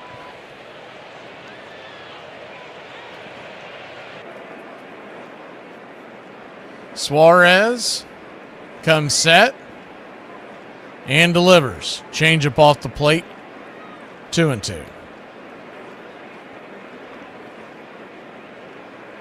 On deck is Veerling. In the hole is Lee. The 2-2. Turns and fires. Swing, just got a piece of that to bang it foul. Back behind him. 2-2 count.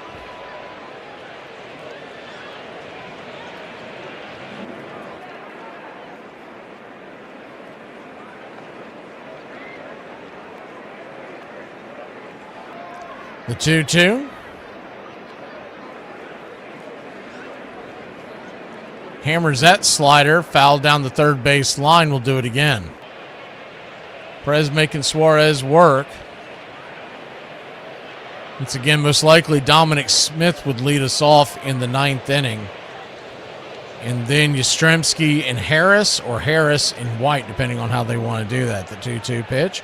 Swing, ropes it down the left field line. Bending, foul. Out of play.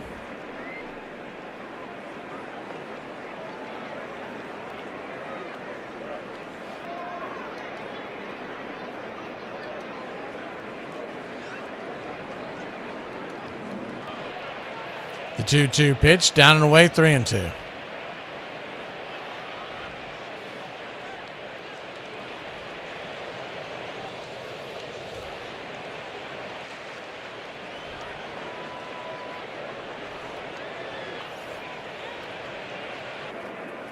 Full count. Inside, almost hits him in the knee with the four-seam fastball, and he'll walk down to first. So the free pass and Veerling the batter. Lee coming to the on-deck circle. It's now Dingler in the hole. That does not sound right. The lefty-righty matchup.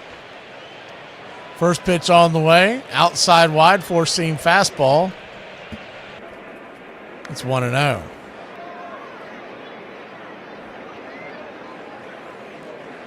The 1-0.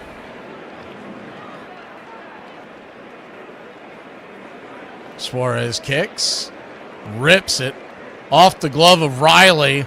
And that ball's going to get out to, oh my word, left field. Yaz misplays it. Here comes the throw, and they're going to send him home. Throw comes to the plate, and they're going to say that he's safe, and the Tigers now lead it 4-2. Unbelievably bad defense by the Braves. First, the ball was rocketed off the glove of Riley. A hard shot. Can't really blame Riley for that. That ball was smoked. He tried to get in front of it, and it goes off the top of his glove. And I guess by the way that it hit his glove when it bounced into the outfield, the spin kicked away from Yaz, and good hustle all the way. You talk about cutting a bag. If he doesn't do that perfectly, the relay's going to get him. So runner at second, 2 outs, and the Braves now trail by 2. Jose Suarez trying to settle her down. First pitch on the way. Swing and a miss. It's 0-1. That will be an earned run. I don't think they gave an error anywhere there.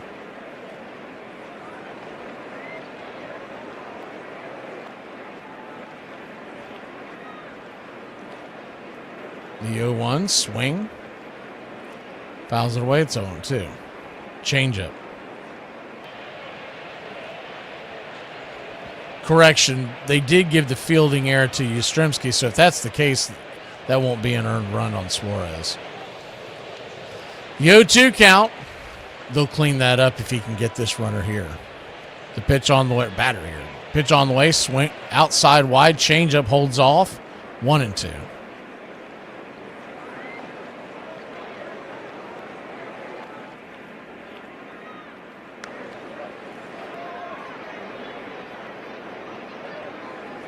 The 1-2. Misses high, 2-2. 2-2 to Lee. Braves trail 4-2.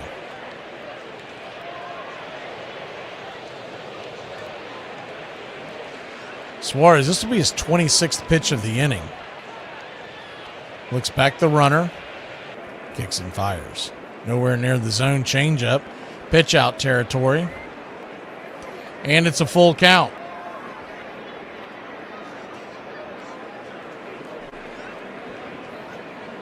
Tigers 4, Braves 2.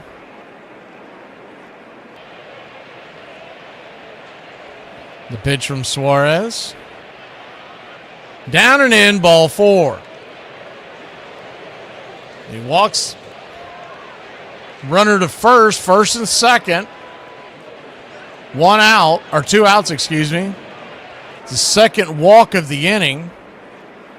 Now Dylan Dingler has a chance to break this one open. Not who you wanted to walk all the way around to get to.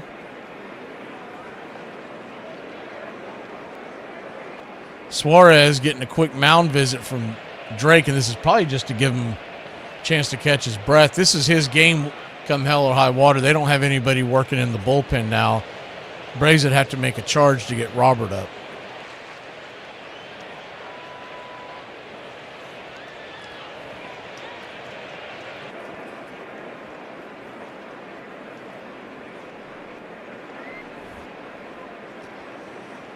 Braves scored 1 in the second, 1 in the third. Detroit 1 in the sixth, and then 2 in the eighth and 1 in the ninth. So there's always that strong argument to be made that you bring your closer in the biggest spots in the game, not necessarily wait till the ninth inning. First pitch on the way is upstairs, called for a high strike. We'll take it. It's 0-1.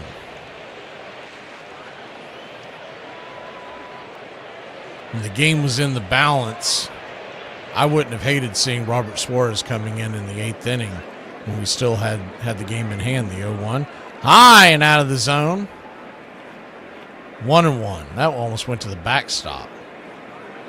On deck is the top of the order. Jose Suarez spinning out of control here.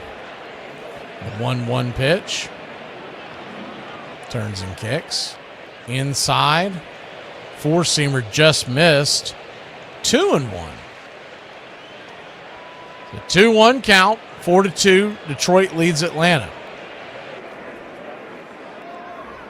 They've got another guy up just in case this game gets out of control. The 2-1 swing hammers it into left field. If it's a fair ball, it's trouble. It is. It's going to be at least a 5-2 lead here for Detroit. Here comes the relay home and the throw. They're going to get him, and that'll end the inning. Lead caught with his hand in the cookie jar, but not before Detroit tacks on 3 more. We trail, or 2 more. We trail 5-2, trailing by 3. Bottom of the ninth we go here in Braves country. I'm surrounded by a lot of women in this department, and that includes the men. I'm sorry, did you know that they put the Motorola Razr on display in a museum? Hang on. They put the Motorola Razr on display in a museum. How for? What come? 'Cause I had a Motorola Razr. Matter of fact, I was fickety flexing with my Motorola Razr, top of the line technology when it was in my possession. And now you got it on display in a museum like it's an ancient Egyptian artifact? Calm down, salientologist. And millennials, you know what this means for us, don't you? I'm not going to say it out loud. I would never disrespect us in such a manner, but you know what this means, don't you? In August of 1989, after a long investigation, the commissioner of baseball, Bart Giamatti, held a press conference. The banishment for life of Pete Rose from baseball is the sad end of a sorry episode. One of the game's greatest players has engaged in a variety of acts which have stained the game, and he must now live with the consequences of those acts. It will come as no surprise that, like any institution composed of human beings, this institution will not always fulfill its highest aspirations. I know of no earthly institution that does. But this one, because it is so much a part of our history as a people, and because it has such a purchase on our national soul, has an obligation to the people for whom it's played, fans and the well-wishers and the millions, to strive for excellence in all things and to promote the highest ideals. Less than 2 weeks after barring Rose from baseball, Giamatti died of a heart attack. Your home for the classic call of Braves Country Baseball.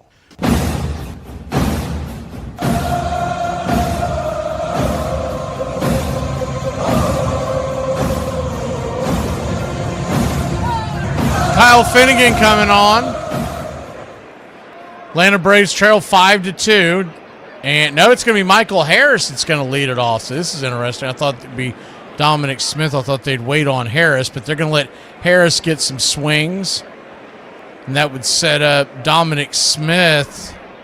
I guess the idea would be is that if Harris and Yaz could get on, Smith could tie it up.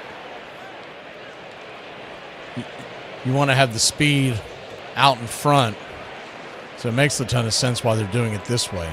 Righty-lefty matchup. First pitch on the way to Michael is a four-seam fastball right down the pipe for a strike. It's 0-1.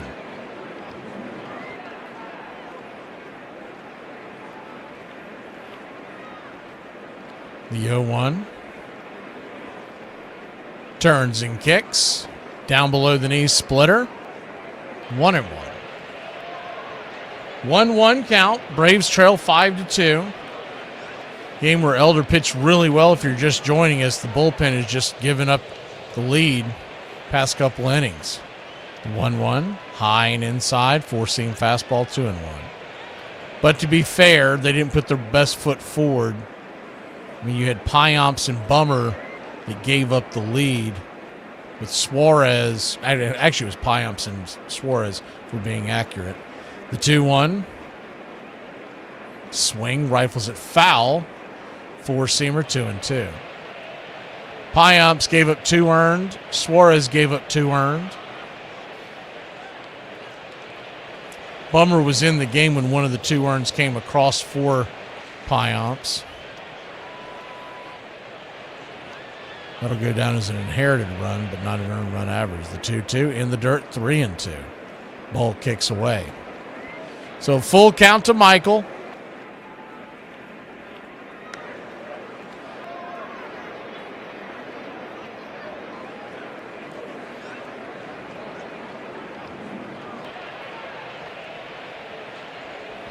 The payoff pitch. Swing! Fouls it away. Of course, we've seen this team already with so many lives. You'd think their nickname was the Tigers. It's hard to give up on this team that we've seen so far here in 2026, even with the 3-run deficit in the 9th. The payoff pitch. Swing. Punches it towards left. A fly ball. Easily caught out there in left field.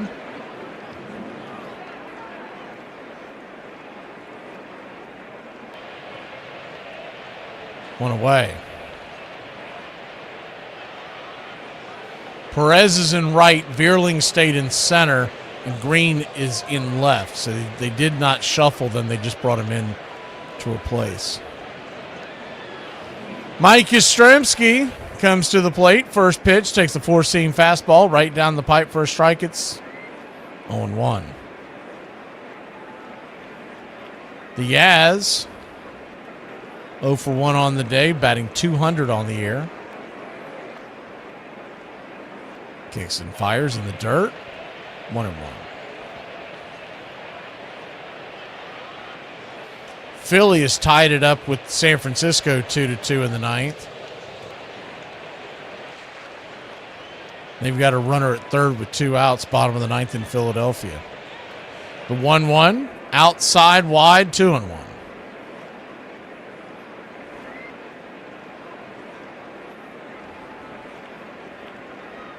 On deck is Eli, but you would think we're going to get a pinch runner. Well, yeah, we'll probably get a pinch hitter there. Is the 2-1 pitch. Outside wide.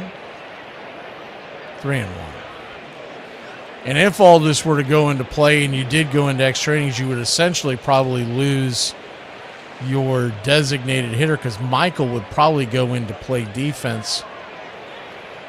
And we would just forfeit the DH. The 3-1 swing. That ball's hammered into right field. That's down for a base hit. And the Braves got something cooking here in the bottom of the 9th inning. 1 on, 1 out. A single by the Yaz. Yes, put everything on it. Don't hold back anything. Yabba, dabba, do. Yahoo! Good hard hit ball into right field. Good sign for the Yaz.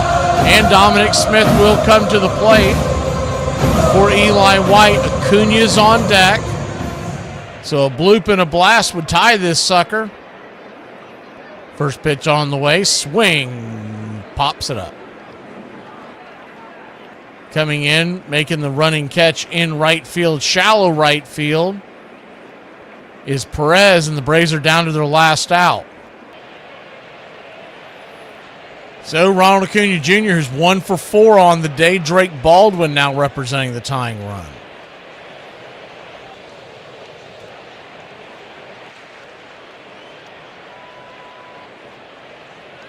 Acuna 0 for 8 lifetime with 4 strikeouts versus Finnegan. First pitch on the way is right there for a strike.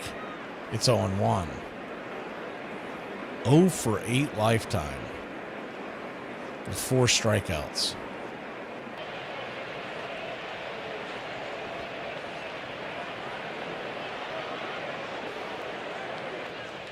The 0-1 in the dirt, 1-1.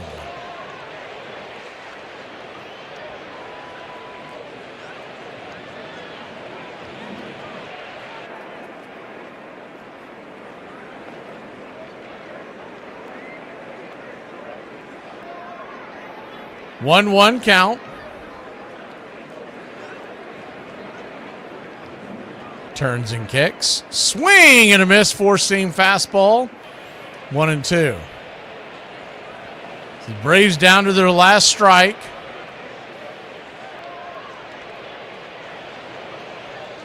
Against a guy who's 0 for 8 lifetime. So you're telling me there's a chance? Yeah! The 1-2. Called out strike 3. Acuna wants to challenge. I don't think he's going to win it, but what do you got to lose? And here comes the call. He got him. Strike 3. Game over. Wrong, wrong, wrong, wrong. Wrong, wrong, wrong, wrong. You're wrong. You're wrong. This sucks, and it's horse but I'm too polite to say anything, because I'm a class act. There isn't anything to do. We're done. We're licked. What will they do to us? Right now, we're caught as we're wanted. If it's amusement you're after, I guess the game's up. Then it's all over with. Oh, what a loser! So goodbye, everybody, and remember, please, for the next day or so, the terrible lesson you learned tonight. Oh no! We suck again! 5 runs, 12 hits, no errors for Detroit. 2 runs, 8 hits, 1 error for the Atlanta Braves. Braves still win the series, and that streak is intact. And your Atlanta Braves will be 22-10 heading to Colorado on a 3-game set. We'll have Holmes, we'll have Sale, and we'll get to see Strider Sunday. That's what we're being told right now. We'll see if it get it verified. All that being covered on Braves Country today. That will come your way tomorrow in between the Braves doubleheader with the Braves and Cubs doubleheader. So Cubs 2:20 first pitch, Braves 8:40 first pitch. We're going to wait to see what time the Cubs game ends. Right now, tentatively, Braves Country today will come your way around 7 o'clock tomorrow night.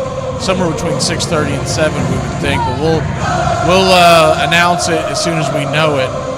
and we'll see you next time. Tough way to lose a ball game. The front end of the bullpen lost it for Atlanta, but all in all, you can't complain about a team starting off as well as the Braves have. And I think the Nationals just scored, so there's good news in Gotham. And I'm assuming, just by the way that it's playing out real quick, let me double check for you real quick, because that game was in the bottom of the ninth when that Philly game end is what I'm trying to figure out. Nationals have a 5-4 lead. And I don't know why I can't find the Philly score. It's nowhere. There it is. Philly walked it off 3-2. They've got a doubleheader today, 5:35. If you're looking for something to watch later, Phillies and Giants 5:35 later on this afternoon. Other than that, baseball fans, you got Blues and Twins tonight. That's about it. It's a light slate. It's pretty much a basketball, hockey type night in the world of sports. We'll see you next time. Y'all have a great one. Please smash that like on your way out and subscribe. Become a Country Club member today.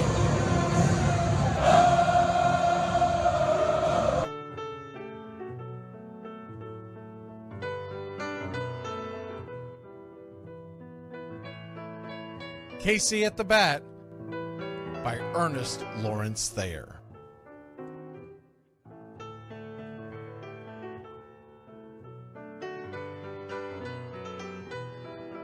The outlook wasn't brilliant for the Mudville Nine that day. The score stood 4-2, but with one inning more to play.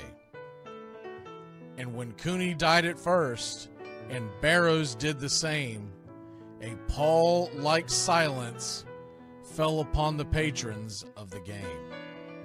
A straggling few got up to go in deep despair. The rest clung to the hope which springs eternal in the human breast. They thought, if only Casey could but get a whack at that, we'd put up even money now with Casey at the bat. But Flynn preceded Casey, as did Jimmy Blake, and the former was a hoodoo while the latter was a cake. So upon that stricken multitude grim melancholy sat, for there seemed but little chance of Casey getting to the bat. But Flynn let drive a single, to the wonderment of all, and Blake, the much despised, tore the cover off the ball. And when the dust had lifted and men saw what had occurred, there was Jimmy safe at second and Flynn a hugging third. Then from 5,000 throats and more rose a lusty yell. It rumbled through the valley, it rattled in the dell. It pounded on the mountain and recoiled upon the flat, for Casey, mighty Casey, was advancing to the bat. There was ease in Casey's manner as he stepped into his place. There was pride in Casey's bearing, and a smile lit Casey's face. And when responding to the cheers, he lightly doffed his hat. No stranger in the crowd could doubt 'twas Casey at the bat. 10,000 eyes were on him as he rubbed his hands with dirt. 5,000 tongues applauded when he wiped them on his shirt. Then while the writhing pitcher ground the ball into his hip, defiance flashed in Casey's eye, a sneer cooled Casey's lip. And now the leather-covered sphere came hurtling through the air, and Casey stood a-watching it in a haughty grandeur there. Closed by the sturdy batsman, the ball unheeded sped.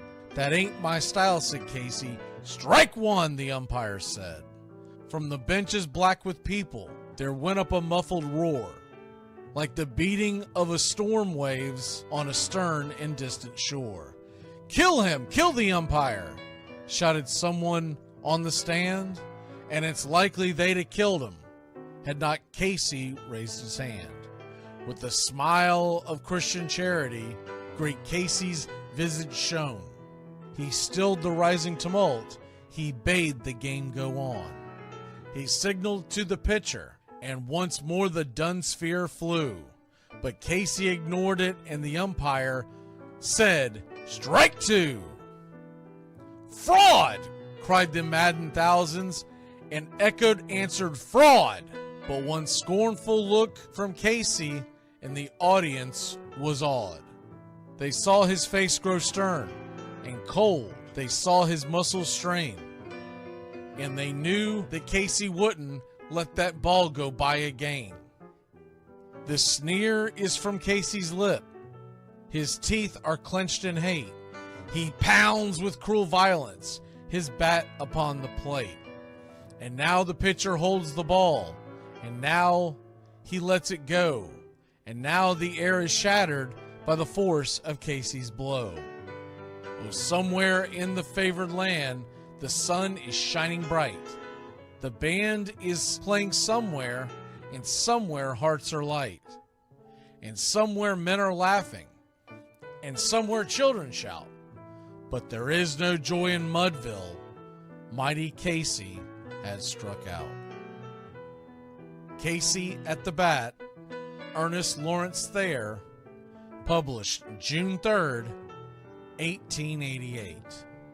San Francisco Examiner.